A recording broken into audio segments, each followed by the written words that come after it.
யோசேப்பு வந்து யாரு? ಯೋಸೇಫ ಯಾರು? யாக்கோபோட மகன் அப்படின்னு நம்ம பார்த்தோம். ಅವರು ಯಾಕೋಬನ ಮಗ ಎಂಬುದಾಗಿ ನಾವು ನೋಡಿದ್ದೇವೆ. அப்பாக்கு செல்ல பிள்ளை, ತಂದೆಗೆ ತುಂಬಾ ಪ್ರೀತಿಯ ಮಗ. ஏன்னா அவரோட வயசான காலத்துல யோசேப்பு அவருக்கு பிறந்தார். ಯಾಕಂದ್ರೆ ಯಾಕೋಬನಿಗೆ ವಯಸ್ಸಾದಂತ ಕಾಲದಲ್ಲಿ ಯೋಸೇಫನು ಹುಟ್ಟಿದ್ದ. ரொம்ப விசேஷமான ட்ரெஸ் எல்லாம் நல்ல நல்ல ட்ரெஸ் எல்லாம் வாங்கி கொடுப்பாரு. அவரை வந்து ஒரு மாதிரி நான் லாஸ்ட் டைம் பார்த்தோம்ல, நம்ம அப்படி பண்ணக்கூடாது, பட் ரொம்ப கவனத்தை இந்த மகன் மேல நிறைய செலுத்துவார். ಇಲ್ಲಿ ಯಾಕೋಬನು ಯೋಸೇಫನ ಮೇಲೆ ತುಂಬಾ ಪ್ರೀತಿಯನ್ನು ಇಟ್ಟಿದ್ದ. ಅವನಿಗೆ ಒಂದೊಂದು ಒಳ್ಳೆ ಒಳ್ಳೆಯ ಬಟ್ಟೆಗಳನ್ನ ಹೊಲಿಸ್ಕೊಡ್ತಾ ಇದ್ದ. சரியா? சோ இது வந்து அவங்க சகோதரர்களுக்கு பிடிக்கல, அன்னைமாருக்கு யாருக்கும் பிடிக்கல. ಅವನನ್ನ ತುಂಬಾ ಇಷ್ಟಪಡೋದ್ರಿಂದ ಅವನ ಸಹೋದರರಿಗೆ ಇದು ಇಷ್ಟ ಆಗ್ಲಿಲ್ಲ.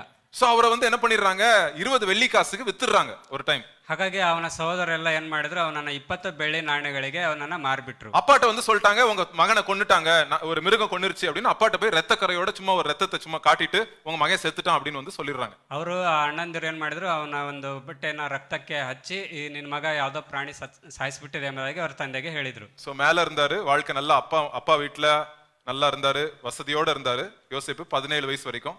ಇಲ್ಲಿ ಅಪ್ಪನ ಮನೆಯಲ್ಲಿ ತುಂಬಾ ಒಳ್ಳೆಯ ಸ್ಥಾನದಲ್ಲಿ ಇದ್ಕೊಂಡಿದ್ದ ಯೋಸೇಫ್. ஒரே கொஞ்ச நாட்களிலே 2-3 வாரம் கூட இருக்காது, வாழ்க்கையே தலைகீழே மாறிடுச்சு. ಕೇವಲ 2-3 ವಾರಗಳಲ್ಲಿ ಅವನ ಜೀವಿತವೆಲ್ಲ ತಲೆ ಕೆಳಗಾಗೋಯ್ತು. ஏதோ ஒரு தேசத்துல, வேற தேசத்துல கைதியாக ஒரு ஒரு அடிமையாக வந்து அவர் வந்து கடத்திடுறாங்க. ಇಲ್ಲಿ ಅವನನ್ನ ಬೇರೆ ದೇಶಕ್ಕೆ ಒಬ್ಬ ದಾಸನನ್ನಾಗಿ ಅವನನ್ನ ತೆಗೆದುಕೊಂಡು ಹೋಗ್ತಾ ಇದ್ದಾರೆ. பாருங்க வாழ்க்கை எப்படி மாறிடுச்சு பாருங்க. 2 வாரத்துல லைஃபே சேஞ்ச் ஆயிடுச்சு. ನೋಡಿ, 2-3 ವಾರಗಳಲ್ಲಿ ಅವನ ಜೀವಿತವೇ ಬದಲಾಗಿ ಹೋಯ್ತು. சோ எங்க இருந்தவர் மேல இருந்தவர் அப்படியே கீழே ஒண்ணுமில்லாத நிலைமைக்கு வந்துடுறார். ತಂದೆ ಮನೆಯಲ್ಲಿ ಒಂದು ಒಳ್ಳೆ ಸ್ಥಾನದಲ್ಲಿದ್ದಂತ ವ್ಯಕ್ತಿ ಈಗ ಕೆಳಗೆ ಬಿದ್ದು ಹೋಗಿದ್ದಾರೆ. சோ கவனமா படிங்க. 39வது அதிகாரம் 1வது வசனத்தை நம்ம பார்ப்போம். 39ನೇ ವಚನ ಮೊದಲನೇ ವಾಕ್ಯಗಳು. யோசேப்பு எகிப்துக்கு கொண்டு போகப்பட்டான். பார்வோனுடைய பிரதானியும் தலையாரிகளுக்கு அதிபதியுமாகிய போத்திபார் என்னும் எகிப்து தேசத்தான் அவனை அவ்விடத்திற்கு கொண்டு வந்த இஸ்மவேலரிடத்தில் விலைக்கு வாங்கினான். விலைக்கு வாங்குறாங்க. யோசேப்பை வந்து காசு கொடுத்து ஏலம் விட்டதுனால அவர் விலைக்கு வாங்கிடுறாங்க. 17 வயசு பையனை காசு கொடுத்து வாங்குறாங்க. ಇಲ್ಲಿ 17 ವರ್ಷದ ಒಬ್ಬ ಹುಡುಗನನ್ನ ಅವನಿಗೆ ದುಡ್ಡನ್ನ ಕೊಟ್ಟು ಅವನನ್ನ ಕೊಂಡ್ಕೊತಾ ಇದ್ದಾರೆ. யோசித்து பாருங்க, ಯೋಚನೆ ಮಾಡಿ ನೋಡಿ. அப்பா வீட்டுல செல்ல பிள்ளையா வளர்ந்தான், ಇಲ್ಲಿ ತಂದೆ ಮನೆಯಲ್ಲಿ ಪ್ರೀತಿಯ ಮಗನಾಗಿ ಬೆಳೆದ. அடுத்த வாரம் ஒண்ணு இல்லாம கைவிடப்பட்ட நிலைமையில, குடும்பத்தால கைவிடப்பட்ட நிலைமையில என்னறாங்க, அடிமையாக விற்கப்படுறான். ಕೇವಲ ಒಂದು ವಾರದಲ್ಲಿ ಅವನ ಕುಟುಂಬದಿಂದ ಕೈಬಿಡಲ್ಪಟ್ಟವನಾಗಿ ಒಂದು ದಾಸದ ಜೀವಿತದಲ್ಲಿ ಅವನಿದ್ದಾನೆ. இன்னைக்கு 3 காரியத்தை நான் சொல்ல ஆசைப்படுறேங்க. ಇದನ್ನ ನಾವು 3 ಕಾರ್ಯಗಳನ್ನ ಹೇಳಬೇಕೆಂಬುದಾಗಿ ಆಸೆ. உங்க இந்த யோசேப்போட வாழ்க்கையில இருந்து நம்ம 3 காரியம் என்ன கத்துக்கலாம் இன்னைக்கு? ಹಾಗಾದ್ರೆ ಯೋಸೇಫನ ಜೀವಿತದಿಂದ 3 ಕಾರ್ಯಗಳನ್ನ ಏನನ್ನ ಕಲಿಲಿಕ್ಕಿದ್ದೀವಿ. ಸೋ ಫಸ್ಟ್ ಸ್ಲೈಡ್ போங்க. ஃபர்ஸ்ட் ஸ்லைட் போடுங்க. இதுல செய்தியோட தலைப்பு என்னதுன்னா, ಈ ದಿನದ ಒಂದು ಫಸ್ಟ್ ಸ್ಲೈಡ್ ಫಸ್ಟ್ ಈ ದಿನದ ಒಂದು ತಲೆಬರಹ ಏನಂತಂದ್ರೆ, தேவ பக்தியின் குணங்கள் செல்லும் பாதை. அப்படின்னா ஆண்டவர் நம்ம கேரக்டர், நம்ம குணத்தை, தெய்வ குணத்தை நம்மளுக்கு வந்து கொடுத்துட்டு இருக்கிறார். ದೈವ ಗುಣಕ್ಕೆ ಹೋಗುವ ಮಾರ್ಗ, ದೇವರು ನಮ್ಮ ದೇವರ ಮಾರ್ಗಕ್ಕೆ ಕೆಲವೊಂದಿಷ್ಟು ಗುಣಗಳನ್ನ ಕೊಟ್ಟಿದ್ದಾರೆ. இந்த கேரக்டர் வந்து நம்ம வந்து கொடுக்கிறார். ಕೆಲವೊಂದಿಷ್ಟು ಗುಣಗಳನ್ನ ದೇವರು ಕೊಟ್ಟಿದ್ದಾರೆ. கேரக்டர்னா என்ன? ಹಾಗಾದ್ರೆ ಗುಣಗಳು ಅಂತಂದ್ರೆ ಏನು? இங்கிலீஷ்ல 2 வார்த்தை இருக்குங்க, கேரக்டர், ரெப்யூட்டேஷன் அப்படின்னு இருக்கு. ரெப்யூட்டேஷன்னா என்னன்னு சொல்றேன். ಇಲ್ಲಿ ಇಂಗ್ಲಿಷ್ ಅಲ್ಲಿ ಕ್ಯಾರೆಕ್ಟರ್ ಮತ್ತೆ ರೆಪ್ಯುಟೇಷನ್ ಅಂತ 2 ಗುಣ ಇದಾವೆ. ರೆಪ್ಯುಟೇಷನ್ ಅಂದ್ರೆ, ரெப்யூட்டேஷன்னா உங்களுடைய தமிழ்ல என்ன சொல்லுவாங்க, ரெப்யூட்டேஷனுக்கு உங்களுடைய மதிப்பு, ஜனங்க முன்னாடி உங்களுடைய மதிப்பு என்ன, ಜನಗಳ ಮಧ್ಯದಲ್ಲಿ ನಿಮ್ಗೆ ಒಂದಿರುವಂತ ಗೌರವ ಏನು ಎಂಬುದು. அந்த கௌரவம் கரெக்டான வேர்டு. சோ அது வந்து நீங்க எவ்வளவு படிச்சிருக்கீங்க, எவ்வளவு இது பண்ணீங்க, ஜனங்க இதை தான் பார்ப்பாங்க. வெளிப்படையா நீங்க எவ்வளவு படிச்சிருக்கீங்க, என்ன ஓட்டுறீங்க வண்டி, எந்த மாதிரி வீடு வச்சிருக்கீங்க, அததான் உங்களுடைய கௌரவத்தை ஜனங்க பார்ப்பாங்க. ಜನರು ನಮ್ಮ ಗೌರವನ ಎದುರು ನೋಡ್ತಾರೆ, ಇವನು ಎಷ್ಟು ಓದಿದಾನೆ, ಸಮಾಜದಲ್ಲಿ ಹೇಗೆ ಬದುಕ್ತಿದ್ದಾನೆ ಅನ್ನುವಂತ ವಿಷಯಗಳು. ஆண்டவர் குணத்தை பார்க்கிறவர், ಆದ್ರೆ ದೇವರು ಗುಣವನ್ನ ನೋಡೋರಾಗಿದ್ದಾರೆ. குணம் வந்து வெளியே தெரியாது, ಗುಣ ಹೊರಗೆ ಗೊತ್ತಾಗೋದಿಲ್ಲ. அது இருதயத்துக்கு சம்பந்தப்பட்டது, ಅದು ಹೃದಯಕ್ಕೆ ಸಂಬಂಧಪಟ್ಟಿದ್ದು.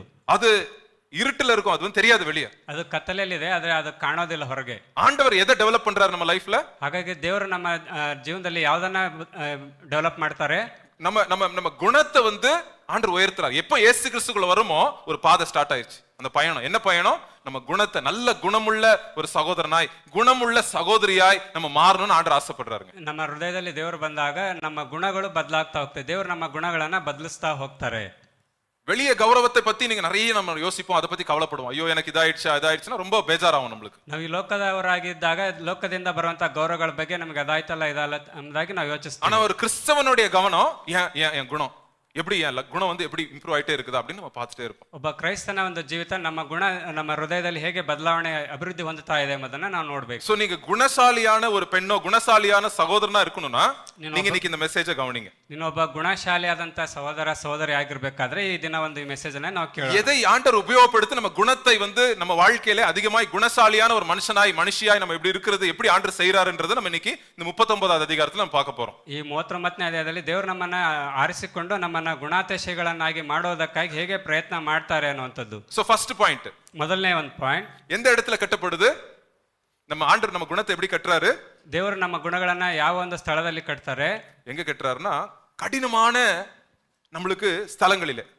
ಅಲ್ಲಿ ಒಂದು ಕಠಿಣವಾದಂತ ಸ್ಥಳದಲ್ಲಿ. இல்ல முன்னாடி ஸ்லைடு ஓகே அங்கே இருங்க.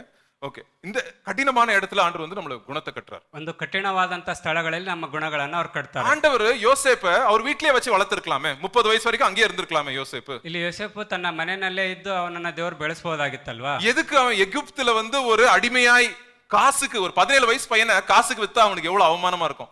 ஏன் வந்து அந்த அளவுக்கு அவமானம் ஆயிடுச்சு? ಯಾಕೆ ಅವನಿಗೆ ಅಷ್ಟೊಂದು ಅವಮಾನ ಆಯ್ತು? ಕೇವಲ ಒಂದು 20 ಬೆಳೆ ನಾಣ್ಯಗಳಿಗಾಗಿ ಅವನನ್ನ ಮಾರಿದ್ರಲ್ಲ, ಯಾಕೆ ಅಷ್ಟೊಂದು ಅವಮಾನ ಅವನಿಗೆ ಆಯ್ತು? அங்க ஏலம் விடுறாங்க, இந்த ஐபிஎல்ல பிட் பண்ணுவாங்கல அதே மாதிரி ஏலம் விடுறாங்க, யோசேப்பை ஏலம் விடுறாங்க. ಅವನನ್ನ ಇಲಾವ್ ಮಾಡ್ತಾ ಇದ್ದಾರೆ. ಇಲ್ಲಿ IPL ಅಲ್ಲಿ ಹೇಗೆ ಇಲಾವ್ ಮಾಡ್ತಾರಲ್ವಾ ಹಾಗೆ ஏலம் விட்டு போத்திபார்ன்ற ஒரு மனுஷன் வந்து காசு கொடுத்து அவனை வாங்கிடுறான். ಅಲ್ಲಿ ಒಬ್ಬ ಪೋಟಿಪರನು ಅಂತ ಒಬ್ಬ ಮನುಷ್ಯ ಅವನನ್ನ ಕಾಸು ಕೊಟ್ಟು ತೆಗೆದುಕೊಳ್ತಾನೆ. இங்க நிறைய 17 பேர் யாரையும் வந்து காசு கொடுத்து உங்க அப்பா அம்மா விக்கல. ಇಲ್ಲಿ ಯಾರನ್ನು ಕೂಡ ನಿಮ್ಮ ತಂದೆ ತಾಯಿಗಳು ಕಾಸು ಕೊಟ್ಟು ನಿಮ್ಮನ್ನ ತೆಗೆದುಕೊಳ್ಳಿಲ್ಲ. உங்களை பாதுகாக்கணும், நீங்க நல்லா வரணும்னு உங்க அப்பா அம்மா ஜெபம் பண்றாங்க உங்களுக்காக. ನಿಮ್ಮನ್ನ ಕಾಪಾಡಬೇಕು, ನಿಮಗೆ ಒಳ್ಳೇದಾಗಬೇಕು ಅನ್ನೋದಾಗಿ ನಿಮ್ಮ ತಂದೆ ತಾಯಿಗಳು ಕಾಪಾಡ್ತಾ ಇದ್ದಾರೆ. சோ அந்த யோசித்து பாருங்க, ஒரு 17 வயசு பையனை காசுக்கு வித்துட்டாங்க, லைஃப் லாங் நான் அடிமையா அப்படின்னு கேள்வி வந்திருக்குமா இல்லையா அவன் மனசுல? கண்டிப்பா வந்திருக்கும். ಇಲ್ಲಿ ಖಂಡಿತವಾಗಿ ಯೋಸೇಫನಿಗೆ ಒಂದು ಆಸೆ ಒಂದು ಯೋಚನೆ ಬಂದಿರುತ್ತೆ. 17 ವರ್ಷ ಇರುವಾಗಲೇ ನನ್ನನ್ನು ಮಾರಿಬಿಟ್ರಲ್ಲ, ನಾನು ಇನ್ ಮುಂದೆ ನನ್ನ ಜೀವನ ಪೂರ್ತಿ ದಾಸನಾಗಿರ್ಬೇಕಲ್ಲ ಎಂಬುದಾಗಿ. என் குடும்பம் என்ன கைவிட்டுருச்சு, ನನ್ನ ಕುಟುಂಬ ನನ್ನನ್ನು ಬಿಟ್ಟು ಹೋಗಿದೆ, என் சொந்த சகோதரர்களே என்னை வந்து வித்துட்டாங்க, ನನ್ನ ಸ್ವಂತ ಸಹೋದರಗಳೇ ನನ್ನನ್ನು ಕೈ ಬಿಟ್ಟಿದ್ದಾರೆ, நான் இங்க ஒரு வீட்டுல பாஷை தெரியல, இந்த ஊரு இந்த ஜனங்க தெரியல, இந்த ஜனங்களுடைய பழக்க வழக்கம் தெரியல, சாப்பாடு வித்தியாசம் எல்லாம் வேற வேற தேசத்துல வந்து என்ன வந்து கண்ணுக்கு தெரியாம விட்டுட்டு என்ன வித்துட்டாங்களே அப்படின்னு எவ்வளவு வேதனைப்பட்டிருப்பாரு அவர். ನನಗೆ ಭಾಷೆ ಗೊತ್ತಿಲ್ಲ, ಈ ಜನ ಗೊತ್ತಿಲ್ಲ, ಎಲ್ಲ ಸಂಪೂರ್ಣವಾದಂತ ಹೊಸ ಜಾಗ, ನಾನು ಇಲ್ಲಿ ಹೇಗೆ ಬದುಕಬೇಕು ಅನ್ನುವಂಥದ್ದನ್ನ ಒಂದು ಸಂಪೂರ್ಣವಾಗಿ ನನ್ನನ್ನು ಎಲ್ಲರೂ ಕೈ ಬಿಟ್ರು ಎಂಬುದಾಗಿ ಯೋಚಿಸಿದ. ஆனா நீங்க மறக்க கூடாது, ಆದ್ರೆ ನೀವು ಅದ್ರ ಬಗ್ಗೆ மனிதனுடைய யோசனைகளுக்கும் ஆண்டோட யோசனைக்கும் எவ்வளவு வித்தியாசம் இருக்கு, வானத்துக்கு பூமிக்கும் எவ்வளவு வித்தியாசம் இருக்கோ அந்த அளவுக்கு கேப் இருக்குங்க. ಇಲ್ಲಿ ಮನುಷ್ಯನಿಗೆ ಆ ರೀತಿಯಾದಂಥ ದೇವರಿಗೂ ಮನುಷ್ಯರಿಗೂ ಎಷ್ಟು ಒಂದು ಆ ಒಂದು ವ್ಯತ್ಯಾಸ ಇದೆ. ಭೂಮಿಗೂ ಆಕಾಶಕ್ಕೆ ಎಷ್ಟು ಉನ್ನತವೋ ಅಷ್ಟು ಉನ್ನತವಾದಂತ ಒಂದು ಯೋಚನೆ ಇದೆ. பாவம் யோசேப்பு ரொம்ப கஷ்டத்துல இருக்காரு, மேல இருந்தாரு கீழே வந்துட்டாரு இப்ப திருப்பி. ಇಲ್ಲಿ ಯೋಸೇಫ್ ತುಂಬಾ ಮೇಲೆ ಇದ್ದ ತನ್ನ ಮನೆಯಲ್ಲಿ, ಈಗ ತುಂಬಾ ಕೆಳ ಮಟ್ಟದಲ್ಲಿ ಇಡಲ್ಪಟ್ಟಿದ್ದಾನೆ, ஒரு அடிமையா இருக்கிறார். ಇಲ್ಲಿ ಒಬ್ಬ ದಾಸನಾಗಿದ್ದಾನೆ. நாளை குறித்து பயம், என்னாவுமே தெரியல, நான் வாழ்நாள் முழுவதும் போத்திபார் வீட்டுல வேலைக்காரனா இருக்க போறேனா, ನಾಳೆ ಕುರಿತು ಅವನಿಗೆ ಚಿಂತೆ, ನಾನು ನನ್ನ ಜೀವನ ಪರ್ಯಂತ ಆ ಪೋಟಿಪರನ ಮನೆಯಲ್ಲಿ ದಾಸನಾಗಿರ್ಬೇಕು, எங்க அப்பாவை எங்க அண்ணன்மாரை திருப்பி நான் பார்க்க மாட்டேனா, ನನ್ನ ತಂದೆಯ ಮುಖವನ್ನು ನಾನು ತಿರುಗಿ ನೋಡ್ಲಿಕ್ಕೆ ಆಗುತ್ತಾ? 17 வயசு பையனுக்கு எல்லா பாரும் ஆசைகள் இருந்திருக்கும், பாவம் மனசுல எவ்வளோ ட்ரீம்ஸ் இருந்திருக்கும், எல்லாம் உடைஞ்சு போயிருச்சு, சுக்கு நூறா உடைஞ்சிருச்சு. ಅಲ್ಲಿ 17 ವರ್ಷದ ಹುಡುಗ, ಅವನ ಜೀವಿತದಲ್ಲಿ ಅನೇಕ ಕನಸುಗಳಿರ್ಬೋದು, ಅದೆಲ್ಲವೂ ನುಚ್ಚು ನೂರಾಗಿ ಹೋಯ್ತು. இன்னைக்கு நிறைய நேரங்களிலே எனக்கு வாரம் ஒரு அட்லீஸ்ட் 2-3 ஃபோனாவது வரும், பிரதர் எங்க குடும்பத்துல எனக்கு ரொம்ப பிரச்சனை ஆயிடுச்சு பிரதர், குடும்பத்துல வீட்டுல சண்டை வருது பிரதர் அப்படின்னு சில காரியங்களே மனசு கஷ்டப்பட்டு கண்ணீரோட சில பேர் ஷேர் பண்ணுவாங்க. ಸಹೋದರಿಗೆ ಒಂದು ವಾರದಲ್ಲಿ 2-3 ಕರೆಗಳು ಬರುತ್ತೆ, ಸಹೋದರ ನಮ್ಮ ಮನೆಯಲ್ಲಿ ಇರುತ್ತೆ ಇದಂತ ಕಷ್ಟ ಉಂಟಾಗಿದೆ ಎಂಬುದಾಗಿ. ரொம்ப வேதனையானதுன்னா குடும்பத்தாட்கள் நம்ம கிட்ட நெருங்கி இருக்கிறவங்கள நம்மளை கைவிட்டுட்டாங்கன்னா ரொம்ப மனசு பேஜாரா. ನಮ್ಮ ಜೊತೆಗಿರೋರು ನಮ್ಮನ್ನ ಕೈ ಬಿಟ್ರೆ ನಮ್ಮ ಮನಸ್ಸಿಗೆ ತುಂಬಾ ಬೇಜಾರಾಗುತ್ತಲ್ವಾ? ಹಾಗೆ நம்மள அப்படியே நம்ம இருதயத்தை அப்படியே புடிங்கி எடுத்த மாதிரி இருக்கும், அப்படி வலி. ನಮ್ಮ ಹೃದಯನ ಕಿತ್ತು ತೆಗೆದ ಹಾಗೆ ಇರುತ್ತೆ ಆ ಒಂದು ಸಮಯ. 17 வயசு பையங்க, வாலிப பையன். ಇಲ್ಲಿ 17 ವರ್ಷದ ಯೋಸೇಫನ ಜೀವಿತ. அவன் வந்து ரெண்டு வழியா அவன் வாழ்க்கை போயிருக்கலாம். ಈಗ ಅವನು 2 ರೀತಿಯಾದಂತ ಮಾರ್ಗದಲ್ಲಿ ಹೋಗಬಹುದಾಗಿದೆ. லைஃப் வந்து கர்த்தர் மேல கோவப்பட்டுட்டு என்ன ஆண்டவரே இல்ல அப்படின்னு வந்து அவன் சாபம் விட்டுட்டு அவன் போயிருக்கலாம். ಅವನು ದೇವರೇ ಇಲ್ಲ ಎಂಬುದಾಗಿ ದೇವರ ಮೇಲೆ ಕೋಪ ಮಾಡಿಬಿಟ್ಟು ಒಂದು ಮಾರ್ಗದಲ್ಲಿ ಹೋಗಬಹುದಾಗಿತ್ತು. ஆனா யோசேப் அப்படி இல்லங்க. ಆದ್ರೆ ಯೋಸೇಫ ಹಾಗೆ ಮಾಡಲಿಲ್ಲ. ஆண்டவர் நம்மளை வந்து அக்கினியிலே நம்மளை வந்து புடமிடுகிறார். ದೇವರು ನಮ್ಮನ್ನ ಅಗ್ನಿಯಿಂದ ತಪ್ಪಿಸುವಂತವರಾಗಿದ್ದಾರೆ. ಆ ಅக்னியிலே நம்மளை வந்து ஆண்டவர் வந்து ஒரு தங்கம் வந்து எப்படி அக்னியில வந்து அந்த தங்கத்தை வந்து வைக்க அந்த தங்கம் ஸ்பெஷல் ஆகுதோ அதே போல ஆண்டவர் நம்மளை அக்னியின் மத்தியில நம்மளை ஸ்பெஷல் ஆக்குறார். ಆ ಬಂಗಾರವನ್ನ ಬೆಂಕಿಯಲ್ಲಿ ಹಾಕಿ ಶೋಧಿಸಲ್ಪಡ್ತಾರೋ ಹಾಗೆ ಅಗ್ನಿಯಿಂದ ನಮ್ಮನ್ನ ದೇವರು ಶೋಧಿಸಲ್ಪಡ್ತಾರೆ. 1 பேதுரு 1வது அதிகாரத்தை திருப்ப வேண்டாம். பேதுரு சொல்றாரு உங்களுடைய விசுவாசம் அக்கினியிலே சோதிக்கப்படுறது அப்படின்னு சொல்றாரு. ಇಲ್ಲಿ ಪೌಲನು ಹೇಳ್ತಾನೆ, ಪೇತ್ರನು ಹೇಳ್ತಾನೆ, ನಿಮ್ಮ ವಿಶ್ವಾಸವು ಅಗ್ನಿಯಿಂದ ಅದು ಶೋಧಿಸಲ್ಪಡುತ್ತದೆ ಎಂಬುದಾಗಿ. அந்த இடத்துல வந்து யோசேப்பு வாழ்க்கை அந்த அக்கினியிலே, அந்த தெரியாத ஜனம் மனசு உடைஞ்சிருக்குது, வெளி ஜனங்க யாரும் தெரியாது, அந்த இடத்துல ஆண்டவர் எப்படி உபயோகப்படுத்துறாரு நீங்க கவனிங்க. ಅಲ್ಲಿ ಅವನ ಮನಸ್ಸು ಒಡೆದೋಗಿದೆ, ಹೊರಗಡೆ ಇರುವಂತ ಜನರು ಯಾರು ಅಂತ ಗೊತ್ತಿಲ್ಲ, ಅಂತ ಒಬ್ಬ ಯೋಸೇಫನ ಜೀವಿತವನ್ನ ದೇವರು ಹೇಗೆ ಬದಲಿಸ್ತಾ ಇದ್ದಾರೆ ನೋಡಿ. பாருங்க 2வது 3வது வசனத்தை பாருங்க, 2-3ನೇ ವಚನ கவனமா கேளுங்க. இந்த அதிகாரத்துல எல்லா வசனத்தையும் பார்க்க போறோம், கவனமா கேளுங்க. கர்த்தர் யோசேப்போடு இருந்தார், அவன் காரிய சித்தி உள்ளவனானான், அவன் எகிப்தியனாகிய தன் எஜமானுடைய வீட்டிலே இருந்தான், கர்த்தர் அவனோடு இருக்கிறார் என்றும் அவன் செய்கிற யாவையும் கர்த்தர் வாய்க்க பண்ணுகிறார் என்றும் அவன் எஜமான் கண்டு. பாருங்க, ஒரு பயங்கரமான ஒரு காரியம். அப்பா அம்மா இல்ல, ஃப்ரெண்ட்ஸ் இல்ல, சகோதரர்கள் இல்ல, யார் இருக்கிறா? அவங்க கூட யார் இருக்கிறாங்க?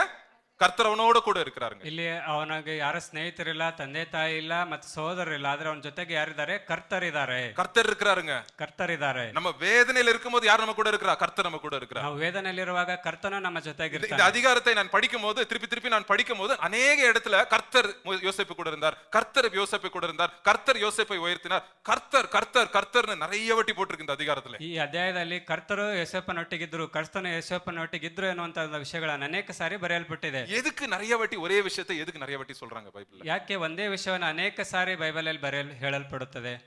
யாருக்கு காது கேட்கணும்னு? ಇದು ಯಾರ ಕಿವಿಗೆ ಕೇಳಲ್ಪಡಬೇಕು? யாருக்கு? நம்ம காது கேட்கணும் அப்படின்றதுக்காக. ಇದು ನಮಗಾಗಿ ಅದು ಕೇಳಿಸಲ್ಪಡಬೇಕು ಎಂಬುದಾಗಿ ஆண்டவர் சொல்றாரு, யோ நீ தண்ணீர்ல போனாலும், நீ அக்கினியில போனாலும் நான் உன் கூட இருக்கிறேன். ದೇವರು ಹೇಳ್ತಾ ಇದ್ದಾರೆ, ನಿನ್ನ ನೀರಲ್ಲಿ ಬೆಂಕಿಯಲ್ಲಿ ಹೋದ್ರು ಕೂಡ ನಾನು ನಿನ್ನ ಜೊತೆಗಿರ್ತೇನೆ ಎಂಬುದಾಗಿ. சோ இவனுக்கு ஒரு பெரிய நம்பிக்கை யோசேப்புக்கு இப்போ. யோசேப்புக்கு ஒரு நம்பிக்கை. ಈಗ ಯೋಸೇಫನಿಗೆ ಒಂದು ದೊಡ್ಡ ನಂಬಿಕೆ ಉಂಟಾಯಿತು. சரி விட்றா, யாரும் இல்லனாலும் பரவாயில்லை, எனக்கு ஆண்டவர் என் கூட இருக்கிறார். ಸರಿ, ನನ್ನೊಟ್ಟಿಗೆ ಯಾರು ಇಲ್ಲ ಅಂದ್ರೂ ಪರವಾಗಿಲ್ಲ, ಕರ್ತರು ನನ್ನ ಜೊತೆಗಿದ್ದಾರೆ. சரி, ஆண்டவர் இப்போ எனக்கு என்ன வேலை வச்சிருக்கார்? ಹಾಗಾದ್ರೆ ದೇವರು ನನಗೆ ಈ ಒಂದು ಯಾವ ಒಂದು ಕೆಲಸವನ್ನು ಇಟ್ಟಿದ್ದಾರೆ? ஓகே, அடிமை ನಾನು. ಈಗ ನಾನು ಇಲ್ಲಿ ದಾಸನಾಗಿದ್ದೇನೆ. எனக்கு இந்த வேலை வந்து மதிப்பில்லாத வேலை, ஒரு 3rd கிளாஸ் வேலை, இது பாத்ரூம் கழுவுற வேலை மாதிரின்னு வச்சுங்க. ಇದು ನನಗೆ 3rd ಕ್ಲಾಸ್ ಆಗಿರುವಂತ ಒಂದು ಕೆಲಸ ಆಗಿರಬಹುದು ಅಂತದಾಗಿ ಇಟ್ಕೊಂಡಿದ್ದಾನೆ. ಪರವಾಗಿಲ್ಲ, ಅದ ನಾನು செய்வேன், ಅದನ್ನ ನಾನು ಮಾಡ್ತೀನಿ, அதை நான் அருமையாய் செய்வேன், ಅದನ್ನ ನಾನು ತಾಳ್ಮೆಯಿಂದ ಮಾಡ್ತೀನಿ. அந்த வீட்ல நிறைய வேலைக்காரர்கள் இருந்திருப்பாங்க, அடிமைகள் இருந்திருப்பாங்க. ಆ ಒಂದು ಮನೆಯಲ್ಲಿ ಅನೇಕರು ಇದೇ ರೀತಿಯಾಗಿ ದಾಸರಲ್ಲಿ ಕೂಡ ಇರಬಹುದು. யோசேப்பு, நான் சொல்றேன், உலகத்திலே பெஸ்ட் அடிமையாய் நான் மாற போறேன். ಇಲ್ಲಿ ಯೋಸೇಫನು ಈ ಲೋಕದಲ್ಲೇ ಒಬ್ಬ ಒಳ್ಳೆ ದಾಸನಾಗಿದ್ದಾನೆ. ஆமா, அடிமைதான் ನಾನು ಒಬ್ಬ ದಾಸನೇ ಹೌದು, பட் ஆனாலும் பெஸ்ட் அடிமையாக போறேன். ಆದ್ರೆ ನಾನು ಒಳ್ಳೆ ದಾಸನಾಗ್ಲಿಕ್ಕೆ ಹೋಗ್ತಾ ಇದ್ದೀನಿ. நல்ல வேலை செய்ய ஆரம்பிக்கிறான், ಒಳ್ಳೆ ಕೆಲಸವನ್ನ ಮಾಡ್ಲಿಕ್ಕೆ ஆண்டவர் அவருக்குள்ள இருக்கிறார். ಯಾಕಂದ್ರೆ ದೇವರು ನನ್ನೊಟ್ಟಿಗಿದ್ದಾನೆ. நம்ம அவ்வளவுதான், கிறிஸ்தவர்களும் நம்மளும் அப்படிதான். ஆண்டவர் நமக்குள்ள இருக்கிறதால நம்ம பெஸ்ட் நம்ம செய்வோம். எந்த வேலை செய்தாலும் பெஸ்ட். ஒரு கிறிஸ்டியன் கை வச்சானா அது பெஸ்டா இருக்கும் அப்படின்னு ஆண்டவர் ஜனங்க எதிர்பார்க்கணும், உலகத்து ஜனங்க. ಹಾಗಾಗಿ ನಾವು ಈ ಲೋಕದಲ್ಲಿರುವಾಗ ನಾವು ಒಬ್ಬ ಕ್ರೈಸ್ತನಾಗಿ ದೇವರು ನಮ್ಮೊಟ್ಟಿಗಿದ್ದಾನೆ, ನಾನು ಒಳ್ಳೆ ಸೇವಕನಾಗಿ ನಾನು ಕೆಲಸ ಮಾಡ್ಬೇಕು ಅನ್ನುವಂತ ಒಂದು ಆಸೆ ನಮ್ಮಲ್ಲಿ ಇರಬೇಕು. மனுஷனுடைய கண்ணு பார்த்து நம்ம வேலை செய்ய மாட்டோம். ಮನುಷ್ಯನ ಕಣ್ಣನ್ನು ನೋಡಿ ನಾವು ಕೆಲಸ ಮಾಡಬಾರದು. அதான் கொலோசியர் 3வது அதிகாரம் 23வது வசனத்துல பவுல் என்ன சொல்றாரு? ಕೊಲೊಸ್ಸೆ 3:27 ಪೌಲ ಏನು ಹೇಳ್ತಾರೆ? 23ರಲ್ಲಿ எதை செய்தாலும் யாருக்கென்று செய்யுங்கள்? கர்த்தருக்கென்று செய்யுங்கள். ನೀವೇನೇ ಮಾಡಿದ್ರು ಕರ್ತನಿಗಾಗಿ ಮಾಡಿರಿ. நீ பாத்ரூம் கழுவுறியோ, பாத்திரம் கழுவுறியோ, வண்டி ஓட்டுறியோ, சாஃப்ட்வேர் டிசைன் பண்றியோ, என்ன பண்றியோ, யாருக்காக ஓட்டுற? கர்த்தருக்காக ஓட்டுற, ಕರ್ತರಿಗಾಗಿ செய்யற. ನಿನ್ನ ಮನೆಯ ಕೆಲಸ ಯಾವುದೇ ಕೆಲಸವನ್ನ ಮಾಡಿದಾದ್ರೂ ನೀನು ಏನ್ ಮಾಡು? ಕರ್ತನಿಗಾಗಿ ಮಾಡು ಎಂಬುದಾಗಿ. இந்த மாதிரி நம்ம மைண்டோட நம்ம வேலைகளை நம்ம செய்யும்போது, ಈ ರೀತಿಯಾದಂತ ಒಂದು ಮನಸ್ಥಿತಿಯಲ್ಲಿ ನಾವು ಕೆಲಸ ಮಾಡುವಾಗ, யோசேப்பு இப்படி செய்யும்போது, ಯೋಸೇಫನು ಹೀಗೆ ಮಾಡುವಾಗ ಯಾರೋ ಗಮನಿக்கறாங்க யோசேப்ப. ಅವನನ್ನು ಯಾರೋ ಗಮನಿಸ್ತಾ ಇದ್ದಾರೆ. ಯಾರು ಗಮನಿಕರಾ? ಯಾರು ಗಮನಿಸಿದ್ರು? ಯಾರು ಗಮನಿಕறாரு? அந்த எஜமான் பாக்குறாரு. ಅವನ ಯಜಮಾನ ಅವನನ್ನ ನೋಡ್ತಾ ಇದ್ದಾನೆ. நிறைய பேர் இருக்காங்கடா வேலைக்கு ಅಂತ. ಇಲ್ಲಿ ನನ್ನ ಹತ್ರ ಅನೇಕ ಕೆಲಸಗಾರರಿದ್ದಾರೆ. இவன் கை வச்சா சக்சஸ் ஆயிருது. ಆದ್ರೆ ಇವನು ಕೈ ಇಟ್ರೆ ಎಲ್ಲವೂ ಸಕ್ಸಸ್ ಆಗ್ತಾ ಇದೆ. இவன் வேலை செஞ்சா டாப் கிளாஸா இருக்குது. ಇವನು ಈ ಕೆಲಸ ಮಾಡಿದ್ರೆ ಒಳ್ಳೆ ಸ್ಥಾನದಲ್ಲಿ ಬರ್ತಾ ಇದೆ. பார்த்துட்டே இருக்காரு, ಅದನ್ನ ನೋಡ್ತಾನೆ ಇದ್ದಾನೆ. அவன் வேலை செய்ய இவனுக்கு நல்ல காசு, எஜமானுக்கு நல்ல காசு சம்பாதிக்கிறான் அவனை வச்சு. ಆ ದಾಸನು ಮಾಡುವಂತ ಎಲ್ಲ ಕೆಲಸಗಳಿಂದ ಯಜಮಾನನಿಗೆ ಒಳ್ಳೆ ಹಣ ಸಿಗ್ತಾ ಇದೆ. எஜமான் பெரிய ஆள் ஆயிட்டே போறாரு. இன்னும் ಇಲ್ಲಿ ಯಜಮಾನ ಒಳ್ಳೆ ವ್ಯಕ್ತಿ ದೊಡ್ಡ ವ್ಯಕ್ತಿ ಆಗ್ತಾ ಹೋಗ್ತಾ ಇದ್ದಾನೆ. இந்த ಯಜಮಾನ್ சாதாரண மனுஷன் இல்ல. ಇಲ್ಲಿ ಯಜಮಾನ ಕೂಡ ಸಾಧಾರಣ ಮನುಷ್ಯ ಅಲ್ಲ. இவன் வந்து இந்தியால CBI head, director of CBI னா எப்படி அதே மாதிரி இவரு அந்த பார்வோனுக்கு செக்யூரிட்டி, அந்த இது சிபிஐ ஆபீசர் மாதிரி. ಇಲ್ಲಿ ಭಾರತ ದೇಶದಲ್ಲಿ CBI ಆಫೀಸರ್ ಹೇಗೋ ಹಾಗೆ ಅವನು ಒಬ್ಬ ಯಜಮಾನನಿಗೆ ஆபீசர் இல்ல டைரக்டர் சிபிஐ டிபார்ட்மெண்ட்டுக்கே ஹெட் அதே மாதிரி CBI ಡಿಪಾರ್ಟ್ಮೆಂಟ್ಗೆ ಒಂದು ಉನ್ನತ ಸ್ಥಾನದಲ್ಲಿರುವಂತ ಒಬ್ಬ ವ್ಯಕ್ತಿ ತರ. அவன் பாருங்க அவன் கவனிக்கிறானா அவன் கரெக்டா தான் கவனிச்சிருப்பான். ಅಲ್ಲಿ ಅವನು ತುಂಬಾ ಚೆನ್ನಾಗಿ ಅವನನ್ನ ಗಮನಿಸ್ತಾ ಇದ್ದಾನೆ.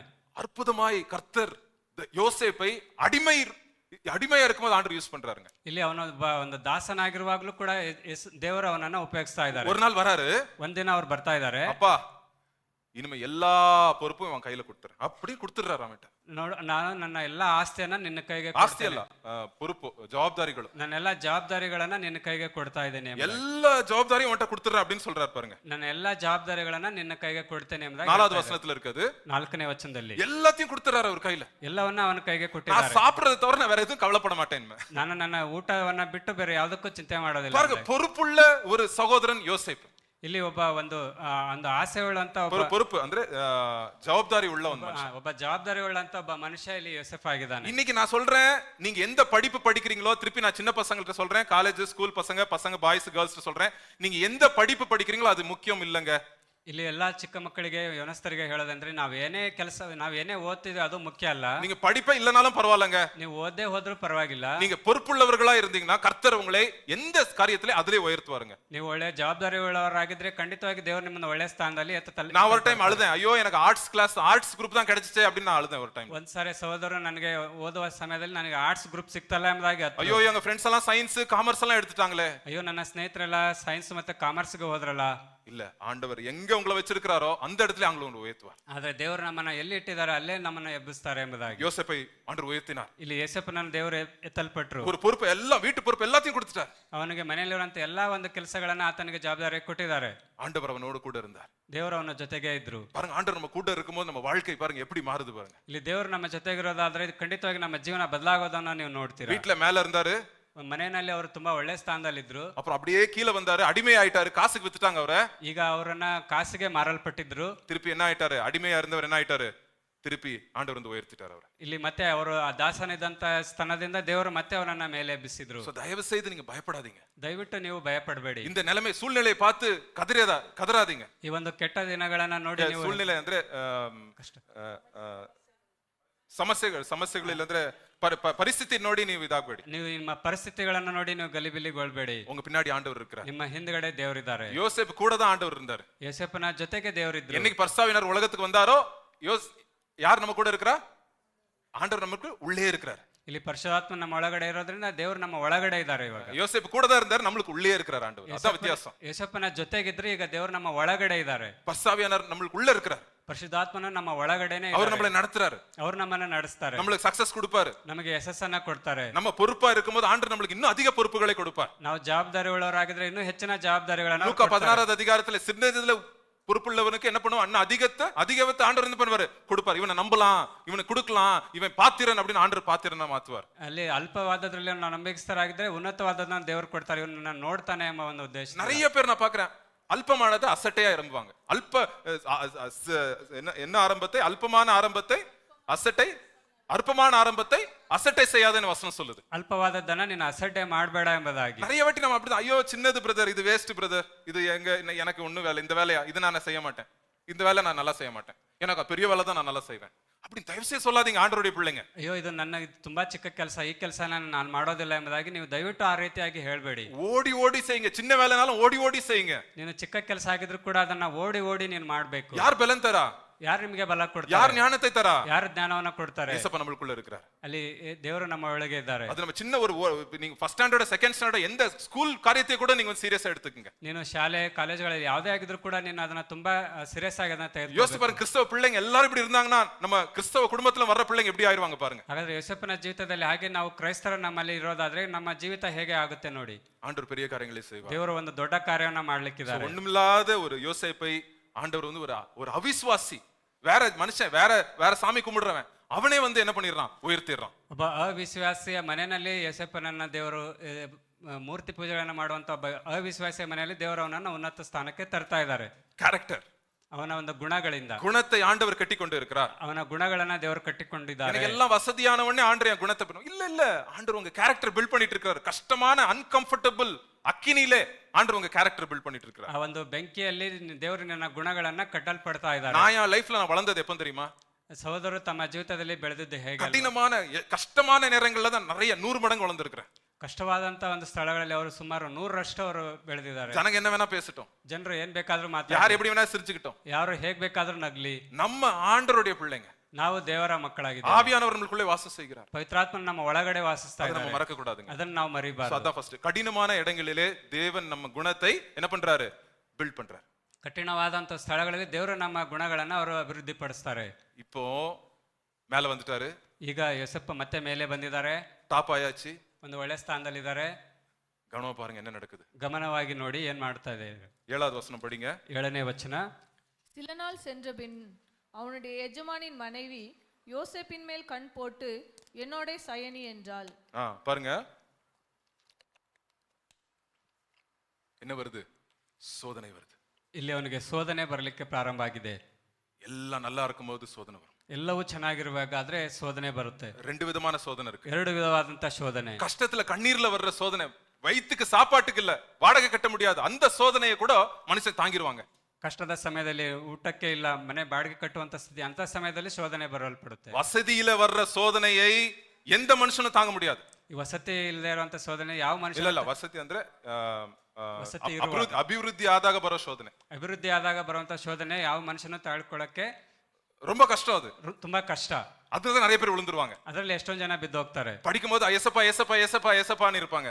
ಓದ್ತಾ ಇರ್ಬೇಕಾದ್ರೆ ಏಸಪ್ಪ ಏಸಪ್ಪ ಎಂಬುದಾಗಿ ಹೇಳ್ತಾ ಇರ್ತಾರೆ. பணம் இல்லாத டைம்ல ஏசப்பா ஏசப்பா ஏசப்பான்னு இருப்பாங்க. ಹಣ ಇಲ್ಲ ಅಂತ ತಕ್ಷಣ ಏಸಪ್ಪ ಏಸಪ್ಪ ಎಂಬುದಾಗಿ ಕೂಗ್ತಾ ಇರ್ತೀವಿ. அந்த சோதனை எப்படியோ ஏசப்பாவை பிடிச்சி மேல வந்திருப்பாங்க. ಆ ಒಂದು ಸಮಯದಲ್ಲಿ ಏಸಪ್ಪನ ಹಿಡಿದು ನಾವು ಮೇಲೆ ಬಂದಿರ್ತೀವಿ. இப்போ கொஞ்சம் வேலை வந்துருச்சு, ಈಗ ಸ್ವಲ್ಪ ಕೆಲಸ ಬಂದಿದೆ, கையில கொஞ்சம் காசு ஓடுது, ಕೈಯಲ್ಲಿ ಹಣ ಓಡ್ತಾ ಇದೆ, கொஞ்சம் ಸೇವಿಂಗ್ಸ್ ஆயிடுச்சு, ಸ್ವಲ್ಪ ಸೇವ್ ಕೂಡ ಮಾಡ ಆಗಿದೆ. என்ன வரும்? வருது சோதனை. ಆಗ ಶೋಧನೆ ಬರುತ್ತೆ. இங்கதான் நிறைய பேர் விழுவாங்க. ಈ ಒಂದು ಸಮಯದಲ್ಲಿ ಅನೇಕರು ಬಿದ್ದು ಹೋಗ್ತಾರೆ. இது யாரும் வெளியே சொல்ல மாட்டாங்க. இந்த இடத்துல தான் நிறைய பேர் விழுந்திருக்கிறத நான் பார்த்திருக்கிறேன் என் கண்ணால. ಇಂಥ ಒಂದು ಸಮಯದಲ್ಲಿ ಅನೇಕರು ಬಿದ್ದು ಹೋಗಿರೋದನ್ನ ಸಹೋದರರು ಕಣ್ಣಾರೆ ನೋಡಿದ್ದಾರೆ. ஊழியக்காரங்களை பார்த்திருக்கிறேன் விழுந்திருக்காங்க. ಅನೇಕ ಸೇವಕರು ಸಹ ಬಿದ್ದು ಹೋಗಿದ್ದಾರೆ. பணக்காரங்க விழுந்திருக்காங்க. ಹಣವಂತರು ಬಿದ್ದು பெரிய ಹೋಗಿದ್ದಾರೆ. பெரிய படிப்பாளிகள் விழுந்திருக்காங்க. ಅನೇಕ ವಿದ್ಯಾವಂತರು ಸಹ ಬಿದ್ದು அவங்க ಹೋಗಿದ್ದಾರೆ. ஆரம்ப காலத்துல விழல, அவங்க சின்னதா இருக்கும்போது விழல. அவங்க ಅವರು ಚಿಕ್ಕ ವಯಸ್ಸಲ್ಲಿ ಆ ರೀತಿಯಾಗಿ ಬೀಳಿಲ್ಲ. எல்லா வசதியும் வந்தவன தான் விழுந்தாங்க. அவங்க ಎಲ್ಲವೂ ಚೆನ್ನಾಗಿ ಇದ್ದಾಗ ಮಾತ್ರ ಅವರು ಬಿದ್ದು ಹೋಗಿದ್ದಾರೆ. நிறைய வாட்டி நான் பார்த்திருக்கேன். சில குடும்பங்கள் அப்பா ரொம்ப கஷ்டப்பட்டு உழைச்சி நிறைய காரியங்களை செஞ்சிருப்பாரு. ಇಲ್ಲಿ ಸಮಯದಲ್ಲಿ ತಂದೆ ತಾಯಿಗಳು ತುಂಬಾ ಕಷ್ಟಪಟ್ಟು ಅನೇಕ ಕಾರ್ಯಗಳನ್ನ ಮಾಡಿರ್ತಾರೆ. அந்த பிள்ளைங்க வசதியிலே வளர்ந்துருக்கும். ಆ ಮಗು ತುಂಬಾ ವಸತಿಯಾಗಿ ಅದು ಬದುಕಿರುತ್ತೆ. அந்த பிள்ளைங்க அந்த கஷ்டம்னால என்னன்னு தெரிஞ்சிருக்காது. அந்த பிள்ளை ಆದ್ರೆ ಆ ಮಗನಿಗೆ ಕಷ್ಟ ಅಂದ್ರೆ ಏನು ಅನ್ನೋದು ಗೊತ್ತಾಗಿರೋದಿಲ್ಲ. அப்ப திருப்பி டவுன் ஆயிருவாங்க. ಆಗ ಮತ್ತೆ ಅವರು ತಿರುಗಿ ಡೌನ್ நான் ಆಗ್ತಾರೆ. பார்த்திருக்கேன். ஒரு தலைமுறை மேல ஏறும், அடுத்த தலைமுறை அப்படியே கீழே கொண்டு போகும். ಒಂದು ತಲೆಮಾರು ಮೇಲೆ ಹೋದ್ರೆ ಇನ್ನೊಂದು ತಲೆಮಾರು ಕೆಳಗೆ என் ತಳ್ಳಲ್ಪಡುತ್ತೆ. கண்ணால பார்த்திருக்கேன். நிறைய உதாரணங்களை நான் கொடுக்க முடியும். ಅನೇಕ ಉದಾಹರಣೆಗಳನ್ನ ನಾವು ಕಣ್ಣಾರೆ ನೋಡಿದೀವಿ. இங்க அதே மாதிரி தான் யோசேப்புக்கு அந்த சோதனை வந்துச்சுங்க. ಇಲ್ಲಿ ಅದೇ ರೀತಿಯಾಗಿ ಯೋಸೇಫನಿಗೆ ಒಂದು ಶೋಧನೆ சோ ಬಂದಿದೆ. ரெண்டாவது பாயிண்ட் என்ன சொல்றேன்? 2ನೇ ಪಾಯಿಂಟ್ ಏನು ಹೇಳಲ್ಪಟ್ಟಿದೆ? சோதனைகளை எதிர்க்கிறது மூலமாய் தேவன் நம் குணத்தை என்ன பண்றாரு? பில்ட் பண்றாரு. நெக்ஸ்ட் பாயிண்ட் போடுங்க. ಶೋಧನೆಗಳನ್ನ ಎದುರಿಸುವುದರ ಜೊತೆಗೆ ದೇವರು ನಮ್ಮ ಗುಣಗಳನ್ನ ಅಭಿವೃದ್ಧಿ ಪಡಿಸ್ತಾ ಹೋಗ್ತಾರೆ. போடுங்க. Next slide. ஓகே.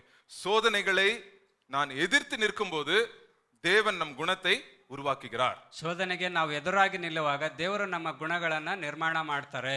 சோதனையை எதிர்க்காதவர்கள் மூலியமாய் எதுக்குல நான் சோதனைக்கு விட்டுட்டேன், சோதனை வரட்டும் அப்படின்னா அது ஒரு சுனாமி மாதிரி என்ன அடிக்கட்டும்னா அடிக்க விட்டுட்டேன்னா கண்டிப்பா நான் என் குணம் கம்மியாயிட்டு தான் போகுது. அப்படின்னா ಇಲ್ಲಿ ಸುನಾಮಿ ಬಂದು ಹೊಡೆಯುವ ಹಾಗೆ ಬಂದು ಹೊಡಿ ಎಂಬುದಾಗಿ ಹೇಳಿ ನಿಂತ್ಕೊಂಡ್ಬಿಟ್ರೆ ನಮ್ಮ ಗುಣ ಕಡಿಮೆ ಆಗ್ತಾ ಹೋಗುತ್ತೆ. ஒரு பெண் வரா, ಒಬ್ಬ ಸ್ತ್ರೀ ಬರ್ತಾಳೆ. இந்த இடத்துல ஒரு பெண்ணை பத்தி தான் நான் சொல்றேன். இதே மாதிரி ஆண்களும் பெண்களை சோதனைக்கு கொண்டு வருவாங்க. அதுவும் இருக்கு. ரெண்டு பத்தியும் தான் பைபிள் சொல்லுது. ಇಲ್ಲಿ ಬೈಬಲ್ ಅಲ್ಲಿ ಇಲ್ಲಿ ಹೆಣ್ಣು ಮಕ್ಕಳು ಗಂಡು ಮಕ್ಕಳನ್ನ ಶೋಧಿಸುವಂತದ್ದು 2 ರೀತಿಯಾದಂತಹ ಒಂದು ಸತ್ಯದಲ್ಲಿ ಬರೆಯಲ್ಪಟ್ಟಿದೆ. இந்த இடத்துல அந்த போத்திபாரோட மனைவி யோசேப்பின் மேல் கண்ணை வைக்கிறாள். ಇಲ್ಲಿ ಪೋಟಿಫರನ ಹೆಂಡತಿ ಯೋಸೇಫನ ಮೇಲೆ ಕಣ್ಣು ಹಾಕ್ತಾ ಇದ್ದಾಳೆ. ಡೈಲಿ என்ன சொல்றா? ಪ್ರತಿದಿನ ಬಂದು ಏನು ಹೇಳ್ತಾ ಇದ್ದಾಳೆ? ನೀ ಎನ್ ಕೂಡ வா அப்படினு சொல்றா. ನೀನ್ ನನ್ನ ಜೊತೆಗೆ ಬಾ ಎಂಬುದಾಗಿ. என் கூட வந்துரு, ನೀನ್ ನನ್ನ ಜೊತೆಗೆ ಬಂದ್ಬಿಡು, ஜாலியா இருக்கலாம், ನಾವು ಸಂತೋಷವಾಗಿರೋಣ, யாருக்கும் தெரியாது, ಯಾರಿಗೂ ಗೊತ್ತಾಗೋದಿಲ್ಲ, நம்ம உனக்கு நல்ல பவர் கிடைக்கும், ನಿನಗೆ ನಮಗೆ ಒಂದು ಒಳ್ಳೆಯ ಪವರ್ ಸಿಕ್ಕಿದೆ, நீங்க ஸ்தானனு ಸಿಗುತ್ತಲ್ಲ, ಒಂದು ಒಳ್ಳೆ ಸ್ಥಾನನೂ ಕೂಡ ಸಿಗಲ್ಪಡುತ್ತೆ. என்னெல்லாம் சொல்றாவா? என்னெல்லாம் சொல்றாவா? ಹೀಗೆ ಅದನ್ನೆಲ್ಲ ಅವಳು ಹೇಳಿದ್ಲು. நீ தப்பு பண்ணா யாருக்கும் தெரியாது, ಆದ್ರೆ ನೀನ್ ತಪ್ಪು ಮಾಡಿದ್ರೆ ಯಾರಿಗೂ ಗೊತ್ತಾಗೋದಿಲ್ಲ, ஜாலியா இருக்கும், ಸಂತೋಷವಾಗಿರ್ಬೋದು. மூணாவது நல்ல பவர். ஏன்னா எஜமானி அம்மாவோட நீ கூட இருக்கிற அப்படின்றான். ನಿನಗೆ ಒಳ್ಳೆ ಯಜಮಾನನ ಒಂದು ಅಧಿಕಾರನ ನಿನಗೆ ಕೊಡಲ್ಪಟ್ಟಿದೆ ಎಂಬುದಾಗಿ ಹೇಳ್ತಾ ಇದ್ದಾಳೆ. சோ பாருங்க எவ்வளவு ஒரு சோதனை. ஒரு 25 வயசு இருக்கும் இப்ப வாலிப சகோதரனுக்கு. ಈಗ ಅವನಿಗೆ ಒಂದು 25 ವರ್ಷ ಆಗಿರ್ಬೋದು. ಇಂಥ ಒಂದು ಶೋಧನೆ, இவ்வளவு சோதனை டெய்லி, ஒரு நாள் விடாம டெய்லி வேலை செய்யறனுக்கெல்லாம் வந்துட்டு ಇವನು வந்து ಇದು பண்றான். ಪ್ರತಿದಿನ ಈ ರೀತಿಯಾದಂತ ಶೋಧನೆ ಅವನು ಕೆಲಸ ಮಾಡುವಾಗೆಲ್ಲ ಅವಳು ಬಂದು ಹೇಳ್ತಾ ಇದ್ಲು. அப்ப என்ன பதில் சொல்றான் பாருங்க. ಆಗ ಅವನು ಏನು ಉತ್ತರ ಕೊಡ್ತಾನೆ ನೋಡಿ. இந்த பதில்ல ரெண்டு காரியத்தை நீங்க கவனிக்கணும். 9வது வசனம் பாருங்க. 9ನೇ ವಚನದಲ್ಲಿ ಎರಡು ಕಾರ್ಯಗಳನ್ನ ನಾವು ನೋಡ್ಬೇಕಿದೆ. இல்ல 8வது வசனம் 9வது வசனம் பாருங்க. அவனோ தன் எஜமானுடைய மனைவியின் சொல்லுக்கு இணங்காமல் அவளை நோக்கி இப்படி சொல்றான், இதோ வீட்டிலே என்னிடத்தில் இருக்கிறவைகளில் யாதொன்றை குறித்தும் என் ஆண்டவன் விசாரியாமல் தமக்கு உண்டான எல்லாவற்றையும் என் கையில் ஒப்பித்திருக்கிறார். இந்த வீட்டிலே என்னிலும் பெரியவன் இல்லை. நீ அவருடைய மனைவியா இருக்கிறபடியால் உன்னை தவிர வேறொன்றையும் அவர் எனக்கு விலக்கி வைக்கவில்லை. இப்படி இருக்க நான் இத்தனை பெரிய பொல்லாங்குக்கு உடன்பட்டு தேவனுக்கு விரோதமாய் பாவம் எப்படி என்றான். பாருங்க, அவங்க சொல்றாங்க, என்ன ஃபுல்லு நம்பிட்டாரு உங்க எஜமான், உங்க ஹஸ்பண்ட் வந்து என்ன ஃபுல்லு நம்பிட்டாரு. ನಿಮ್ಮ ಯಜಮಾನ ನನ್ನನ್ನು ಸಂಪೂರ್ಣವಾಗಿ ನಂಬಿದ್ದಾರೆ. எல்லா பொறுப்பையும் என்கிட்ட கொடுத்துட்டார். ಎಲ್ಲಾ ಒಂದು ಜವಾಬ್ದಾರಿಯನ್ನು ನನಗೆ ಕೊಟ್ಟಿದ್ದಾರೆ. அவருக்கு இருக்கிறது ஒரே ஒரு சொத்து, நீ மட்டும் தான். ಅವ್ರಿಗಿರುವಂತ ಒಂದೇ ಒಂದು ಆಸ್ತಿ ಅಂದ್ರೆ ನೀನು ಮಾತ್ರ. நான் வந்து உன்கிட்ட வர மாட்டேன். ಹಾಗಾಗಿ ನಾನು ನಿನ್ನ ಜೊತೆಗೆ ಬರೋದಿಲ್ಲ. நான் நம்பிக்கை துரோகம் பண்ண மாட்டேன். ನಾನು ನಂಬಿಕೆ ದ್ರೋಹ ಮಾಡೋದಿಲ್ಲ. என் எஜமானுக்கு நான் உண்மையா இருப்பேன். ನಾನು ನನ್ನ ಯಜಮಾನನಿಗೆ ನಾನು ನಂಬಿಕಸ್ಥನಾಗಿರ್ತೀನಿ. ஒரு வாலிப பையன் பேசுறாங்க. ಇಲ್ಲಿ ಒಬ್ಬ ವಾಲಿಬಾಲ್ ಯವನಸ್ಥ ಹುಡುಗ ಮಾತಾಡ್ತಾ ಇದ್ದಾನೆ. இன்னைக்கு நம்ம எவ்வளவு சோதனைகள் வருது வாலிப சகோதர சகோதரிகளுக்கு. ಹಾಗಾದ್ರೆ ಈ ದಿನ ಯವನಸ್ಥರಿಗಿಂತ ಅನೇಕ ಶೋಧನೆಗಳು ಬರ್ತಾ ಇದೆ. சில டைம் யூத் மீட்டிங்ல சில கேர்ள்ஸ் வந்து செல்விட்ட எங்க வைஃப்ட்ட வந்து சொல்லுவாங்க. ಕೆಲವು ಯವನಸ್ಥರ ಕೂಟಗಳಲ್ಲಿ ಸ್ತ್ರೀಯರು ಬಂದು ಶಿಷ್ಯರ ಹತ್ರ ಹೇಳ್ತಾ ಇರ್ತಾರೆ, இந்த பிரதர் வந்து மெசேஜ் அனுப்பிட்டே இருக்காரு போன்ல எனக்கு. ಈ ಸೋದರ ನನಗೆ ಫೋನ್ ಅಲ್ಲಿ ಅನೇಕ ಮೆಸೇಜ್ ಗಳನ್ನ ಕಳಿಸ್ತಾನೆ ಇರ್ತಾನೆ. ಫೇಸ್ಬುಕ್ல ಅನುப்புறாரு, ಫೇಸ್ಬುಕ್ ಅಲ್ಲಿ ಕಳಿಸ್ತಾರೆ, ಇನ್ಸ್ಟಾಗ್ರಾಮ್ல ಅನುப்புறாரு, ಇನ್ಸ್ಟಾಗ್ರಾಮ್ ಅಲ್ಲಿ ಕೂಡ ಕಳಿಸ್ತಾರೆ. என்ன பண்றதுக்கா, ಏನ್ ಮಾಡೋದಕ್ಕ ಎಂಬುದಾಗಿ அப்படின்னு வந்து சொல்லுவாங்க. ಆ ರೀತಿಯಾಗಿ ಬಂದು ಹೇಳ್ತಾ ಇರ್ತಾರೆ. சோ இந்த போத்திபார் வைஃப் வந்து எப்படி இப்ப இந்த காலத்துல போத்திபார் வைஃப்ட்ட இன்ஸ்டாகிராம் இருந்துச்சுன்னா அதான் பண்ணிட்டு இருக்கோம். இன்ஸ்டாகிராம்ல இருந்து அனுப்பினே இருக்கும் மெசேஜ். ಯಾருக்கு? ಜೋಸೆಫ್ಗೆ. ಇಲ್ಲಿ ಒಂದ್ ವೇಳೆ ಈ ರೀತಿಯಾಗಿ ಇನ್ಸ್ಟಾಗ್ರಾಮ್ ಆ ಕಾಲದಲ್ಲಿ ಇದ್ದಿದ್ರೆ ಪೋಟಿಫರ್ನ ಹೆಂಡತಿ ಜೋಸೆಫ್ಗೆ ಈ ರೀತಿಯಾದಂತ ಮೆಸೇಜ್ ಗಳನ್ನ ಕಳಿಸ್ತಾ ಇರ್ತಿದ್ಲು. சோ இவன் சொல்ற, நான் நம்பிக்கை துரோகம் பண்ண மாட்டேன், என் எஜமானுக்கு நான் உண்மையா இருப்பேன், ನಾನು ನಂಬಿಕೆ ದ್ರೋಹ ಮಾಡೋದಿಲ್ಲ, ನಾನು ಯಾವಾಗ್ಲೂ ಒಳ್ಳೆಯವನಾಗಿರ್ತೇನೆ ಎಂಬುದಾಗಿ ಹೇಳ್ತಾ ಇದ್ದಾನೆ. இந்த பெரிய தப்பு நான் பண்ண மாட்டேன் அப்படின்னு வந்து 9வது வசனத்துல சொல்றாரு. ನಾನು ಅಷ್ಟು ದೊಡ್ಡ ತಪ್ಪನ್ನ ನಾನು ಮಾಡೋದಿಲ್ಲ ಎಂಬುದಾಗಿ. தீங்குன்னு சொல்றாரா? பொல்லாங்கு, இந்த பொல்லாங்கனை செய்ய மாட்டேன் அப்படின்னு சொல்றாரு. ಇಷ್ಟು ದೊಡ್ಡ ತಪ್ಪನ್ನ ನಾನು ಮಾಡೋದಿಲ್ಲ ಎಂಬುದಾಗಿ ಹೇಳ್ತಾ ಇದ್ದಾನೆ. உலகத்துல ஃப்ரெண்ட்ஸ் கூட ஜாலின்னு சொல்லுவாங்க. ஏய் இவங்க வர கூப்பிடுறாங்களா, ஏய் ஜாலியா இருக்கலாமேடா, ஜாலியா கூப்பிடுறாங்களேடா அப்படின்னு சொல்லுவாங்க. ಅನೇಕ ಸಹೋದರರು ಅವರ ಸ್ನೇಹಿತರು ಕರೀತಾರೆ, ಬಾ ಈ ಲೋಕದಲ್ಲಿ ನಾವು ಜಾಲಿಯಾಗಿರೋಣ ಎಂಬುದಾಗಿ. என்னடா ஒன்னும் தெரியாத வேண்டாம் ನೀನು, ಏನಪ್ಪಾ ನಿನ್ಗೆ ಏನು ಗೊತ್ತಾಯಿಲ್ಲ ಎಂಬುದಾಗಿ ಹೇಳ್ತಾರೆ. அவங்களே வந்து கூப்பிடுறாங்க, நம்ம என்னடா அப்படின்னு சொல்லுவாங்க. ಅವರೇ ಬಂದು ಕರಿತಾ ಇದಾರಲ್ಲ, ನಾವೇನಪ್ಪ என்னடா கிறிஸ்தவ வாழ்க்கை, ಏನಪ್ಪಾ ನಿಂದು ಕ್ರೈಸ್ತ ಜೀವನ, என்ன ஜாலியாவே இருக்க முடியாதா கிறிஸ்டியன் லைஃப்ல, ಕ್ರೈಸ್ತರ ಜೀವಿತದಲ್ಲಿ ಜಾಲಿಯಾಗಿರ್ಲಿಕ್ಕೆ ಆಗದೇ ಇಲ್ವಾ அப்படின்னு உலகக்காரன் சொல்லுவாங்க. ಆ ರೀತಿಯಾಗಿ ಈ ಲೋಕದ ಜನರು ಹೇಳ್ತಾರೆ. நான் சொல்றேங்க, கிறிஸ்டியன் லைஃப் ஜாலி லைஃப்ங்க. ಹಾಗಾದ್ರೆ ನಾವು ಹೇಳೋದೇನಂತಂದ್ರೆ ಕ್ರೈಸ್ತರ ಜೀವನ ನಿಜವಾಗ್ಲೂ ಜಾಲಿ ಆದಂತ ಲೈಫ್. கிறிஸ்டியன் லைஃப் ஜாலியா இல்லையாங்க? ஜாலிங்க. கர்த்தருக்குள்ளே நம்ம ஜாலியா இருக்கிறோங்க.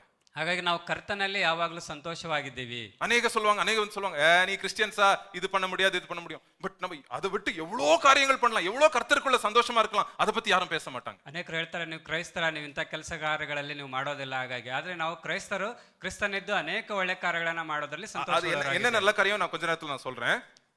அது என்ன நல்ல காரியங்கள் ஆண்டு நம்மளுக்கு நம்ம ஜாலியா எப்படி இருக்க முடியும்னு நான் சொல்றேன்.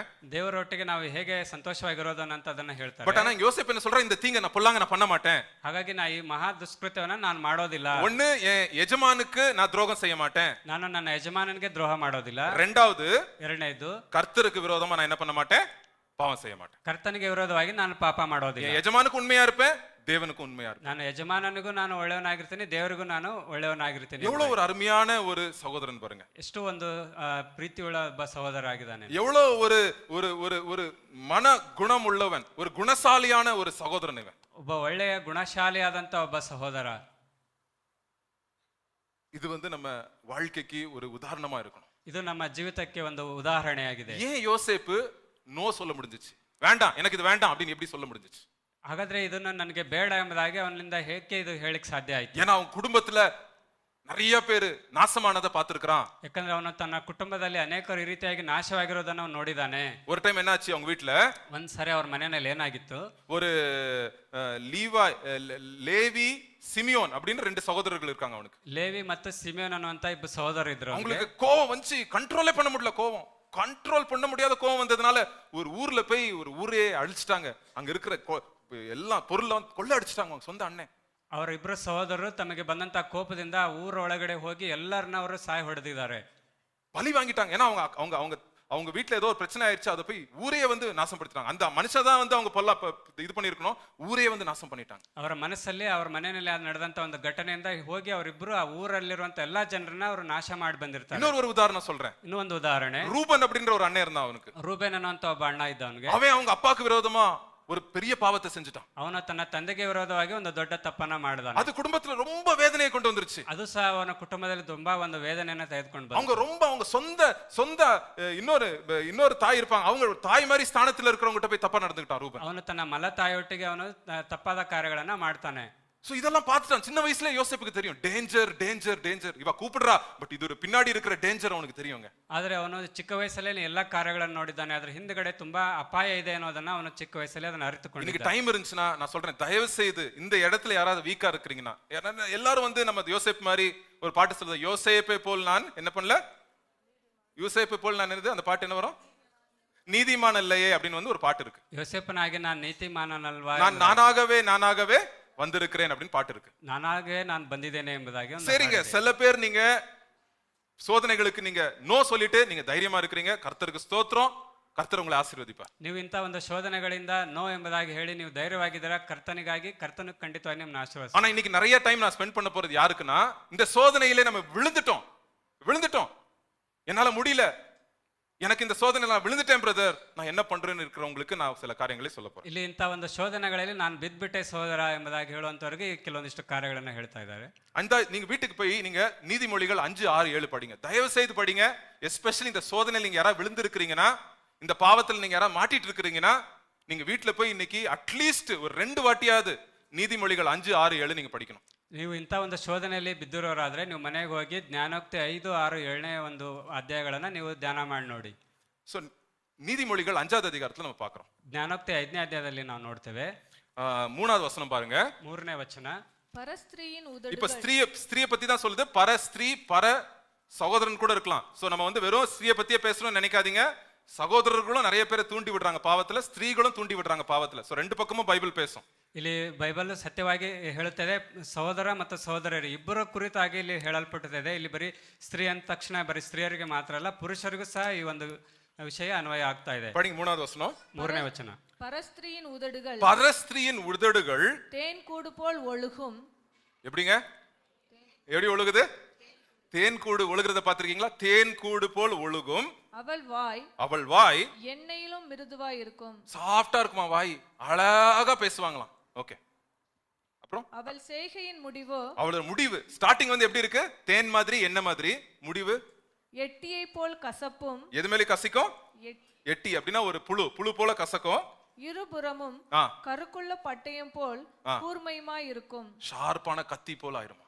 ஸ்டார்டிங் தேனு, என்ன, எண்டிங் கத்தி.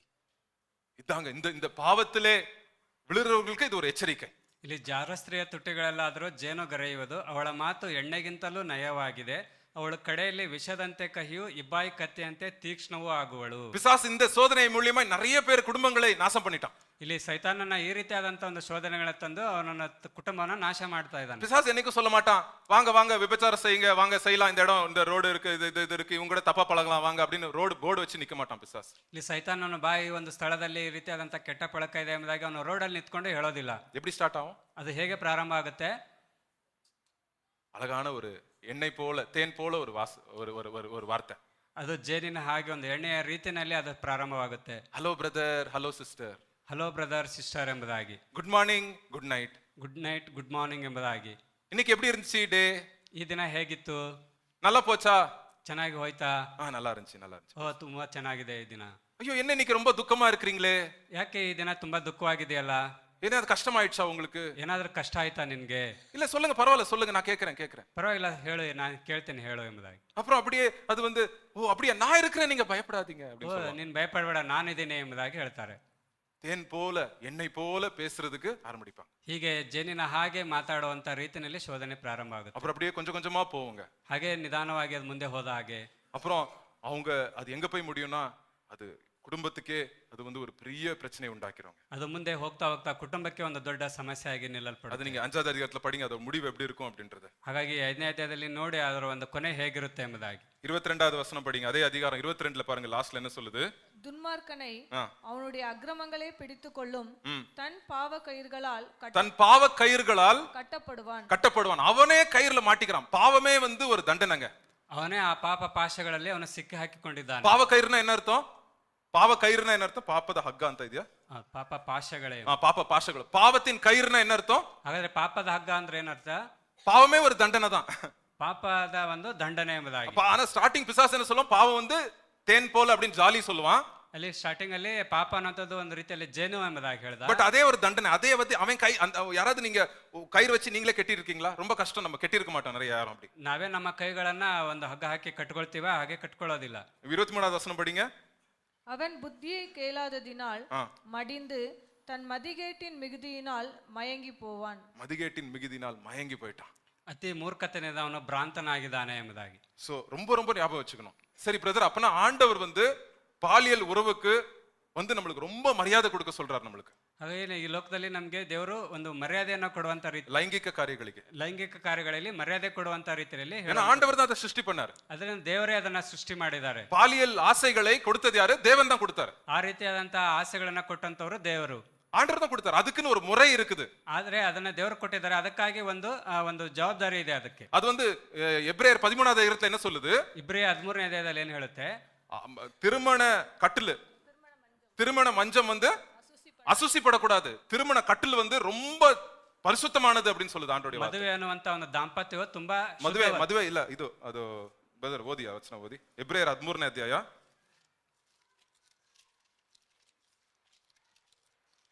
ಎಬ್ರೇಯರ್ 13 4-5 ಬರುತ್ತೆ. 4. விவாகம் யாவருக்குள்ளும் கனமுள்ளதாயும் விவாக மஞ்சம் அசுசி படாததாயும் இருப்பதாக. ದಾಂಪತ್ಯವು ಮಾನ್ಯವಾದದ್ದೆಂದು ಎಲ್ಲರೂ ಎಣಿಸಬೇಕು. ಗಂಡ ಹೆಂಡಿರ ಸಂಬಂಧವು ನಿಷ್ಕಳಂಕವಾಗಿರಬೇಕು. ಸಂಬಂಧ ಅಂತ ಇದೆ, ಬಟ್ ಬೆಡ್ ಅಂತ ಇದೆ ಇಂಗ್ಲಿಷ್ ಅಲ್ಲಿ. ಸೊ ಅದು ಬಂದು ನಿಷ್ಕಳಂಕವಾಗಿರ್ಬೇಕು ಅಂತ ಹೇಳುತ್ತೆ. ಅದು வந்து அது என்னது, இது கரை படக்கூடாதுன்னு ஆண்டோடைய வசனம் சொல்லுது. ಅಲ್ಲಿ ಗಂಡ ಹೆಂಡಿರ ಸಂಬಂಧವು ನಿಷ್ಕಳಂಕವಾಗಿರ್ಬೇಕು ಎಂಬುದಾಗಿ ವಾಕ್ಯ ಹೇಳ್ತಾ ಇದೆ. ஆண்டவர் என்ன சொல்றாரு? ಇಲ್ಲಿ ದೇವರು ಏನ್ ಹೇಳ್ತಿದ್ದಾರೆ? நீதிமொழிகள் 5வது அதிகாரம் 18வது வசனம் வாங்க திருப்பி. ஆண்டோடைய பிளான் என்ன? ஆண்டோடைய பிளான் என்ன? நம்ம ஆசைகளை நிறைவேற்றுகிற தேவனுடைய பிளான் என்ன? ಹಾಗಾದ್ರೆ ನಮ್ಮ ಆಸೆಗಳನ್ನು ನೆರವೇರಿಸುವಂತ ದೇವರ ಒಂದು ಯೋಜನೆ ಏನಾಗಿದೆ? உன் ஊற்றுக்கண் ஆசீர்வதிக்கப்படுவதாக, உன் இள வயதின் மனைவியோடே மகிழ்ந்திரு. யார் கூட மகிழ்ந்திரு? இள வயதின், நீ வாலிப வயசுல நீ மேரேஜ் பண்ணல ஒரு பொண்ணு, அவ கூட நீ ஜாலியா இரு அப்படின்னு வசனம் சொல்லுது. ಯೌವನ ಕಾಲದಲ್ಲಿ ಇರುವ ನಿನ್ನ ಸ್ತ್ರೀಯೊಂದಿಗೆ ನೀನು ಸಂತೋಷವಾಗಿರು ಎಂಬುದಾಗಿ. இதான் ஆண்டவருடைய பிளானுங்க. ಇದೇ ದೇವರ ಒಂದು ಯೋಜನೆ. ஆண்டவர் கூப்பிடுறாரு, மைக் செட் வச்சுட்டு ஸ்பீக்கர் போட்டு ஆண்டவர் லவுடா சொல்றாரு, நீ போவாத, இந்த வழியில போவாத, டேஞ்சர் தம்பி, டேஞ்சர் தங்கச்சி அப்படின்னு ஆண்டவர் கத்தி சொல்றாருங்க. ದೇವರು ಒಂದು ದೊಡ್ಡ ಶಬ್ದದಿಂದ ನಿನ್ನನ್ನು ಇಂಥ ಒಂದು ದಾರಿಯಲ್ಲಿ ಹೋಗಬೇಡ ಎಂಬುದಾಗಿ ದೇವರು ದೊಡ್ಡ ಶಬ್ದದಿಂದ ಕೂಗಿ ಹೇಳ್ತಾ ಇದ್ದಾರೆ. ஏன் ஆண்டவர் கத்தணும்? ಯಾಕೆ ದೇವರು ಇಲ್ಲಿ ಕೂಗಬೇಕು? ஏன் இவ்வளவு எச்சரிக்கை கொடுக்கணும் ஆண்டவர்? ದೇವರು ಯಾಕೆ ಈ ರೀತಿಯಾದ ಎಚ್ಚರಿಕೆಯನ್ನ ಕೊಡಬೇಕು? வாலிப ಇಚ್ಛೆயில இருந்து ஓடுன்னு ஏன் ஆண்டவர் சொல்லணும்? ಈ ಯವನ ಒಂದು ಕಾಲದಲ್ಲಿ ಬರುವಂತ ಶೋಧನೆಯಿಂದ ನೀನು ಓಡು ಎಂಬುದಾಗಿ ಯಾಕೆ? ஏன்னா நம்ம மைண்ட, நம்ம சரீரத்தை, நம்ம வாழ்க்கையை நாசம் பண்ணுகிற தன்மை உள்ளது இந்த பாவம். ಹಾಗಾಗಿ ನಮ್ಮ ಶರೀರ, ನಮ್ಮ ಮನಸ್ಸನ್ನ ಇದು ನಾಶ ಮಾಡುವಂತದ್ದು ಒಂದು ಈ ಪಾಪ ಆಗಿದೆ. இது நோ அப்படின்னு யோசேப்பு சொல்லிட்டான். ಇಲ್ಲಿ ಇದಕ್ಕೆ ಯೋಸೇಫನು ಇದಕ್ಕೆ ಬೇಡ ಎಂಬುದಾಗಿ ಆತನು ಹೇಳ್ತಾ ಇದ್ದಾನೆ. இன்னைக்கு ஒருவேளை யாராவது இந்த பாவத்துல நம்ம விழுந்திருந்தோம்னா, ಹಾಗಾಗಿ ಈ ದಿನ ನಾವು ಇಂಥ ಒಂದು ಪಾಪದಲ್ಲಿ ಬಿದ್ದಿರೋದೇ ಆಗಿದ್ರೆ, இன்னைக்கு தாவீது விழுந்திருந்தார். ಇಲ್ಲಿ ದಾವೀದನು ಸಹ ಬಿದ್ದೋಗಿದ್ದ. 1 வருஷம் அவருக்கு தெரியல அந்த பாவம் பண்ணேன்னு அவருக்கே தெரியல. ಒಂದು ವರ್ಷ ಆದ್ರೆ ಅವನಿಗೆ ನಾನು ಇಂಥ ಪಾಪ ಮಾಡಿದೆ ಅನ್ನೋದು ಅವನಿಗೆ ಗೊತ್ತಾಗ್ಲಿಲ್ಲ. விபச்சாரம் மாத்திரம் பண்ணல, அவனை நம்பி இருந்த ஒரு மனுஷனை கொலை கூட பண்ணிட்டாரு. ಅವನು ವ್ಯಭಿಚಾರ ಮಾತ್ರ ಮಾಡದೆ ತನ್ನನ್ನು ನಂಬಿದಂತ ಒಬ್ಬ ವ್ಯಕ್ತಿಯನ್ನು ಸಹ ಅವನು ಕೊಲ್ಲಲ್ಪಟ್ಟ. நார்மலா லைஃப் போயிட்டே இருக்குது, ஜாலியா போயிட்டு இருக்குது, அவருக்கு ஒண்ணும் தெரியல, தப்புனே தெரிய மாட்டேங்குது. அந்த அளவுக்கு பிசாசு கண்ணை மூடிட்டான். ಅವನು ಸಾಮಾನ್ಯವಾಗಿ ಜೀವನನ ಜೀವಿಸ್ತಾ ಇದ್ದ. 1 ವರ್ಷ ಕಳೆತು ಈ ರೀತಿಯಾಗಿ ಸೈತಾನ ಅವನ ಜೀವಿತವನ್ನ ಯೋಚನೆ ಮಾಡಿದ್ದ. ஒரு நாள் அவனுக்கு உணர்வு வருது. ಆದ್ರೆ ಒಂದಿನ ಅವನಿಗೆ ಒಂದು ಉತ್ತರ ಬಂತು. அப்ப என்ன சொல்ற சங்கீதம் 51 போய் படிங்க. ஆண்டவர் சொல்றான், ஆண்டவரே என் ரட்சிப்பின் ஆனந்தத்தை இழந்துட கூடாது ஆண்டவரே அப்படின்னு வந்து சொல்றான். ಆಗ ಅವನ ಸಂಗೀತ 50 கீர்த்தனை 51. ಕೀರ್ತನೆ 51ರಲ್ಲಿ ಹೇಳ್ತಾನೆ, ದೇವರೇ ನನ್ನನ್ನು ರಕ್ಷಿಸು ಎಂಬುದಾಗಿ. சோ பாருங்க, இன்னைக்கு ஆண்டவர் வந்து நம்மளுக்கு வந்து என்ன பண்ணிருக்காரு, ஏன் பாவத்தை அவர் சுமந்திருக்கிறாருங்க. நான் பண்ண விபச்சார பாவத்தை இயேசு கிறிஸ்து சிலுவையில சுமந்திருக்கிறார். ಈಗ ನಾವು ಮಾಡಿದಂತ ವ್ಯಭಿಚಾರದ ಪಾಪಗಳನ್ನು ಯೇಸು ಕ್ರಿಸ್ತರು ಶಿಲುಬೆ ಮೇಲೆ ಅದನ್ನ ಹೊತ್ತುಕೊಂಡಿದ್ದಾರೆ. அவர் சொல்லிட்டார், மகனே குடு குடு உன் பாவத்தை என் கையில குடு, நான் என் லைஃபை நான் உனக்கு கொடுக்குறேன் அப்படின்னு ஆண்டவர் சொல்றார். ದೇವರು ಹೇಳ್ತಾ ಇದ್ದಾರೆ, ಮಗನೇ ಮಗಳೇ ಆ ಒಂದು ಪಾಪವನ್ನು ನನಗೆ ಕೊಡು, ನಾನು ಅದನ್ನ ಶಿಲುಬೆ ಮೇಲೆ ನಿನಗಾಗಿ. ஆமா, கெட்டு போயிட்ட உன்னை அசிங்கம்னு சொல்றாங்க, பரவாயில்ல அது என்கிட்ட கொடு, நான் சுமக்கிறேன் உன் அசிங்கத்தை, நான் என் பரிசுத்தத்தை உனக்கு கொடுக்குறேன் அப்படின்னு ஆண்டவர் சொல்றார். ಇನ್ನು ಕೆಟ್ಟೋದನ್ನು ಅಸಹ್ಯ ಎಂಬುದಾಗಿ ಹೇಳ್ತಾ ಇದ್ದಾರೆ, ಪರವಾಗಿಲ್ಲ ನೀನು ಅಂತ ಪಾಪವನ್ನು ನನಗೆ ಕೊಡು ಎಂಬುದಾಗಿ ಯೇಸು ಕ್ರಿಸ್ತರು ಹೇಳ್ತಾ ಇದ್ದಾರೆ. எங்க போட்டிருக்கு? 2 கொரிந்தியர் 5வது அதிகாரம் 21வது வசனம். 2 கொரிந்தியர் 5வது அதிகாரம் 21வது வசனம். நாம் அவருக்குள் தேவனுடைய நீதியாகும்படி, தேவனுடைய பரிசுத்தராகும்படிக்கு பாவம் அறியாத இயேசு கிறிஸ்துவை நமக்காக பாவமாக்கினார். நமக்காக அவர் பாவமே ஆயிட்டார். ஏசப்பா பாவி ஆயிட்டார். ஏசப்பா ஒரு பாவி ஆயிட்டார் நமக்காக. ಯೇಸು ಕ್ರಿಸ್ತರು ನಮಗಾಗಿ ಪಾಪಿಯಾಗಿದ್ದಾರೆ. சோ பாவமே அறியாத இயேசு கிறிஸ்து, ಪಾಪವನ್ನೇ ಅರಿಯದಂತ ಯೇಸು ಕ್ರಿಸ್ತ, சோதனையிலே ஜெயித்த இயேசு கிறிஸ்து, ಶೋಧನೆಗಳನ್ನ ಜಯಿಸಿದಂತ ಯೇಸು ಕ್ರಿಸ್ತ இன்னைக்கு ஒரு ஆஃபர் தரார் உங்களுக்கு. ಈ ದಿನ ಒಂದು ಆಫರ್ ಅನ್ನು ನಮಗೆ ಕೊಡ್ತಾ ಇದ್ದಾರೆ. இன்னைக்கு யாராவது நம்ம இந்த பாவத்துல விழுந்திருந்தோம்னா, ಈ ದಿನ ಯಾರಾದ್ರೂ ಇಂತ ಒಂದು ಪಾಪದಲ್ಲಿ ನಾವು ಬಿದ್ದಿದ್ರೆ, இல்லாட்டி இந்த பாவத்தோட நம்ம விளையாடிட்டு இருக்கிறோம்னா, ಈ ರೀತಿಯಾದಂತ ಪಾಪದಲ್ಲಿ ನಾವು ಜೀವಿಸ್ತಾನೆ ಇದ್ರೆ குடு அப்படின்னு ஆண்டவர் ಆ ಒಂದು ಪಾಪವನ್ನ ಕೊಡು ಎಂಬುದಾಗಿ ದೇವರು கை நீட்டி உங்ககிட்ட கேக்குறாரு. ಕೈ ಚಾಚಿ ಕೇಳ್ತಾ ಇದ್ದಾರೆ, நீ குடுப்பா, ನೀನು ಕೊಡುಪ್ಪ, நீ குடுமா, ನೀನು ಕೊಡು ಮಗಳೇ, நான் சுமக்கிறேன், ನಾನು ಅದನ್ನ ಹೊರ್ತೀನಿ, என் பரிசுத்தத்தை உனக்கு தரேன். ನನ್ನ ಪರಿಶುದ್ಧತೆಯನ್ನು ನಿನಗೆ ಕೊಡ್ತೀನಿ. இன்னைக்கு நீ சர்ச் விட்டு வெளியே போகும்போது நீ பரிசுத்தமா நீ போகணும். ಈ ಸಭೆಯನ್ನ ಬಿಟ್ಟು ನೀನು ಹೊರಗೆ ಹೋಗುವ, ನೀನು ಪರಿಶುದ್ಧಳಾಗಿ ಹೋಗು. உன குணசாலியான ஸ்திரீயாக சகோதரனா உன்னை மாத்த போறேன் அப்படின்னு ஆண்டவர் சொல்றார். ಗುಣಶಾಲಿ ಸಹೋದರಿಯನ್ನಾಗಿ ನಾನು ಮಾಡ್ಲಿಕ್ಕಿದ್ದೇನೆ ಎಂಬುದಾಗಿ. சோ ரெண்டாவது காரியங்க. ಹಾಗಾಗಿ ಇದು ಎರಡನೇ. இன்னைக்கு அதிகமா இத பத்தி நம்ம சோதனையை ஜெயிக்கிறது வந்து பெரிய டாபிக். அத பத்தி இன்னைக்கு ஒரு 1/2 hour 2ல இருந்து 2:30 மணிக்கு இருக்கும். யார் வேணா வரலாம். ஒரு 20 ஸ்லைடு வச்சிருக்கேன். அந்த ஸ்லைடை வச்சு நான் எப்படி இது வந்து நம்ம வாழ்க்கையில அதை கடைபிடிக்கலாம், பெரியவர்கள் சிறியவர்கள் எல்லாரும் வரலாம் அந்த இதுக்கு. ಈ ದಿನ 2ರಿಂದ 2:30 ಗಂಟೆ ಒಳಗೆ ಈ ಶೋಧನೆ ಅನ್ನೋದು ಒಂದು ದೊಡ್ಡ ಒಂದು ಪಾಠವಾಗಿದೆ. ಕೇವಲ ಒಂದು ಅರ್ಧ ಗಂಟೆಯಲ್ಲಿ ಆ ಒಂದು ವಿಷಯಗಳನ್ನು ನಾವು ಒಂದು 10 ಸ್ಲೈಡ್ಗಳ ಮೂಲಕ ನಾವು ಕಲಿಯಲಿಕ್ಕಿದ್ದೇವೆ. சோ நீங்க சாப்பிட்டு முடிச்சு 2ல இருந்து 2:30 மணிக்கு யார் வேணா இருக்கலாம். இங்க நம்ம 1/2 hour முடிச்சிர 2:30 மணிக்கு நம்ம அதை முடிச்சிரலாம். 2ರಿಂದ 2:30 ಊಟ ಆದ ತಕ್ಷಣ ಯಾರಿಗೆಲ್ಲ ಅದು ಆಸಕ್ತಿ ಇದೆ ಅವರು ಬಂದು ಕೂತ್ಕೋಬಹುದಾಗಿದೆ. சரி, ரெண்டாவது காரியம், எப்படி ஆண்டவர் நம்ம குணத்தை இம்ப்ரூவ் பண்றாரு. எனக்கு எப்ப நான் கத்துக்கிறேன் என் லைஃப்ல சோதனைக்கு வேண்டாம்னு சொல்றதை நான் கத்துக்கிறேனோ என் லைஃப் சக்சஸ்ங்க. ನಾವು ಯಾವಾಗ ಶೋಧನೆ ಬೇಡ ಎಂಬುದಾಗಿ ನಾವು ಅದನ್ನ ಎದುರಿಸ್ತೀವಿ, ಆಗ ಖಂಡಿತ ನಮ್ಮ ಜೀವನ ಅದು ಯಶಸ್ಸನ್ನ ಕಂಡುಕೊಳ್ಳುತ್ತೆ. அதான் ரெண்டாவது பாயிண்ட். ಅದೇ ಎರಡನೇ ಒಂದು ವಿಷಯ. முதலாவது பாயிண்ட் என்னது? ಮೊದಲನೇ ಒಂದು ವಿಷಯ ಏನು? என்னது? நம்மளோட கடினமான சூழ்நிலைகளை, நம்மளுக்கு பழக்கமில்லாத சூழ்நிலைகளை தேவன் யூஸ் பண்ணி என்ன பண்றாரு, நம்ம கேரக்டர் என்ன பண்றாரு, கேரக்டர் இம்ப்ரூவ் பண்றாரு நம்மள. ಒಂದು ಕಠಿಣವಾದಂತ ಸ್ಥಳದಲ್ಲಿದ್ದಂತ ನಮ್ಮ ಗುಣಗಳನ್ನ ದೇವರು ಉಪಯೋಗಿಸಿ ಅದನ್ನ ಅಭಿವೃದ್ಧಿ ಪಡಿಸ್ತಾರೆ. அடுத்தது, நான் சோதனைக்கு வேண்டாம் அப்படின்னு சொல்லி கத்துக்கும் போது அதன் மூலமா என் கேரக்டர் இம்ப்ரூவ் ஆகுது. ನನಗೆ ಆ ಶೋಧನೆ ಬೇಡ ಎಂಬುದಾಗಿ ನಾವು ಕಲ್ತುಕೊಳ್ಳುವಾಗ ಅದರ ಮೂಲಕವಾಗಿ ನಮ್ಮ ಜೀವಿತ ಅದು ನಿರ್ಮಾಣವಾಗ್ತಾ ಹೋಗುತ್ತೆ. சோ அதனால நீங்க தைரியமா இருங்க, பயப்படாதீங்க. சோதனையை ஜெயிக்கிறதுக்கு ஆண்டவர் ஒரு வழி வச்சிருக்காரு. அதை தப்பிக்கிறதுக்கு ஆண்டவர், தாங்கிறதுக்கு ஆண்டவர் சக்தி கொடுத்திருக்காரு. 1 கொரிந்தியர் 10வது அதிகாரம் படிங்க 13வது வசனம். மனுஷருக்கு நேரிடுகிற சோதனையே அல்லாமல் சோதனை உங்களுக்கு நேரிடவில்லை. 1 கொரிந்தியர் 10:13. ஓகே. தேவன் உண்மையுள்ளவராய் இருக்கிறார். உங்கள் திராணிக்கு மேலாக நீங்கள் சோதிக்கப்படுகிறதுக்கு அவர் இடம் கொடாமல் சோதனையை தாங்கத்தக்கதாக சோதனையோடு கூட அதற்கு தப்பிக்கொள்ளும்படியான எஸ்கேப் ஆவறதுக்கு போக்கையும் உண்டாக்குவார். ஒரு வழியை ஆண்டவர் வந்து வச்சிருக்கிறார். ஆமென். ஆண்டவர் வந்து நம்மளுக்கு சோதனையை ஜெயிக்கிறதுக்கு பலத்தை கொடுத்திருக்கார் பரிசுத்தாவியின் வல்லமையினாலே. ನಿಮ್ಮ ಶಕ್ತಿಯನ್ನು ಮೀರುವ ಶೋಧನೆಯನ್ನು ನಿಮಗೆ ಬರಗೊಡಿಸಿದೆ, ನೀವು ಅದನ್ನು ಸಹಿಸುವುದಕ್ಕೆ ಶಕ್ತರಾಗುವಂತೆ ಶೋಧನೆಯಾಗುತ್ತಲೇ ತಪ್ಪಿಸಿಕೊಳ್ಳುವ ಮಾರ್ಗವನ್ನು ಸಿದ್ಧ ಮಾಡುವನು ಎಂಬುದಾಗಿ. இப்ப பாருங்க 2 ஸ்டேಜ் ஆயிருச்சு. ಇಲ್ಲಿಗ ಒಂದು ಸ್ಟೇಜ್ ಆಗಿದೆ. ஒரு நல்ல காரியம் பண்ணிட்டீங்க. ಇಲ್ಲಿಗ ಒಂದು ಒಳ್ಳೆ ಕಾರ್ಯವನ್ನ ಮಾಡಿದೀರಾ. சோதனையை ஜெயிச்சிட்டீங்க. ಶೋಧನೆಯನ್ನ ಜಯಿಸಿದೀರಾ. நோ சொல்லிட்டீங்க. ಅದಕ್ಕೆ ಇಲ್ಲ ಎಂಬುದಾಗಿ ಹೇಳಿದೀರಾ. ரொம்ப சந்தோஷமா இருக்கும். ಈಗ ತುಂಬಾ ಸಂತೋಷವಾಗಿದ್ದೀವಿ. அப்பா ಆಂಡವರು ಸಂತೋಷಪಡ್றாருப்பா இன்னைக்கு அப்படின்னு நம்ம சந்தோஷமா இருப்போம். ಕರ್ತನು ಖಂಡಿತವಾಗಿ ಸಂತೋಷ ಪಡ್ತಾರೆ ಎಂಬುದಾಗಿ ನಾವು ಕೂಡ ಸಂತೋಷವಾಗಿದ್ದೀವಿ. நல்லது செஞ்சா என்ன கிடைக்கும்னு ஆசைப்படுவோம். நல்லது பண்ணா என்ன கிடைக்கும்? ஆசீர்வாதம் கிடைக்கும்னு ஆசைப்படுவோம். ಒಳ್ಳೆಯದನ್ನ ಮಾಡಿದ್ರೆ ನಮಗೆ ಆಶೀರ್ವಾದ ಸಿಗುತ್ತೆ ಎಂಬುದಾಗಿ ಆಸೆ ಪಡ್ತೀವಿ. யோசேப்புக்கு என்னாச்சு? ಇಲ್ಲಿ ಯೋಸೇಫನಿಗೆ ಏನಾಯ್ತು? நல்ல வேலை செஞ்சான், ಒಳ್ಳೆ ಕೆಲಸನೇ ಮಾಡ್ದ, உண்மையா இருந்தான், ನಂಬಿಗಸ್ತನಾಗೇ ಇದ್ದ, அந்த அம்மாட்ட தப்பு பண்ணல, ಆ ಒಂದು ತಾಯಿಯ ಜೊತೆಗೆ ಅವನು ತಪ್ಪು ಮಾಡ್ಲಿಲ್ಲ. கிடைச்ச பதில் என்னது? ಸಿಕ್ಕಂತ ಉತ್ತರ ಏನು? என்னாச்சு? எங்க போடப்பட்டான்? ஜெயில் போயிட்டான். ಆದ್ರೆ ಇಲ್ಲಿ ಅವನು ಜೈಲಿಗೆ ಹಾಕಲ್ಪಟ್ಟಿದ್ದಾನೆ. மேல இருந்து கீழே திருப்பி மேல அப்புறம் திருப்பி எங்க கீழே. ಮೇಲಿಂದ ಕೆಳಗೆ ಬಂದ, ಮತ್ತೆ ಮೇಲೆ ಹೋದ, ಮತ್ತೆ ಈಗ ಕೆಳಗಡೆ ಬಿದ್ದಿದ್ದಾನೆ. என்ன என்ன விபச்சாரம் என்ன கூட என்னது ரேப்புக்கு என்ன சொல்லுவாங்க தமிழ்ல, பலாத்காரம் பண்ண வந்துட்டாரு அப்படின்னு வந்து குற்றச்சாட்டு சொல்லிச்சு அந்த பொம்பளை. ಆ ಒಂದು ಸ್ತ್ರೀ ಹೋಗಿ ನನ್ನನ್ನು ಬಲಾತ್ಕಾರ ಮಾಡ್ಲಿಕ್ಕೆ ಬಂದಿದ್ದಾನೆ ಎಂಬುದಾಗಿ ಸುಳ್ಳು ಅದೇ ಸಾಕ್ಷಿಯನ್ನು ಸ್ತ್ರೀ, ಹೇಳ್ತಿದೆ. ಒಂದು ಸ್ತ್ರೀ ಅಲ್ಲ, ಅದೇ ಸ್ತ್ರೀ ಪೋತಿಫರನ ವೈಫ್. ಪೋತಿಫರನ ಹೆಂಡತಿ ನನ್ನನ್ನು ಮಾನಭಂಗ ಪಡಿಸೋದಕ್ಕೆ ಬಂದಿದ್ದಾನೆ ಎಂಬುದಾಗಿ ಹೇಳ್ತಾ ಇದ್ದಾಳೆ. போலீஸ்ல போய் கம்ப்ளைண்ட் கொடுத்துருச்சு. ಈಗ ಹೋಗಿ ಅವಳು ಕಂಪ್ಲೇಂಟ್ ಅನ್ನ ಕೊಟ್ಟಿದ್ದಾಳೆ. இன்னைக்கு இது மாதிரி நடக்குது நிறைய.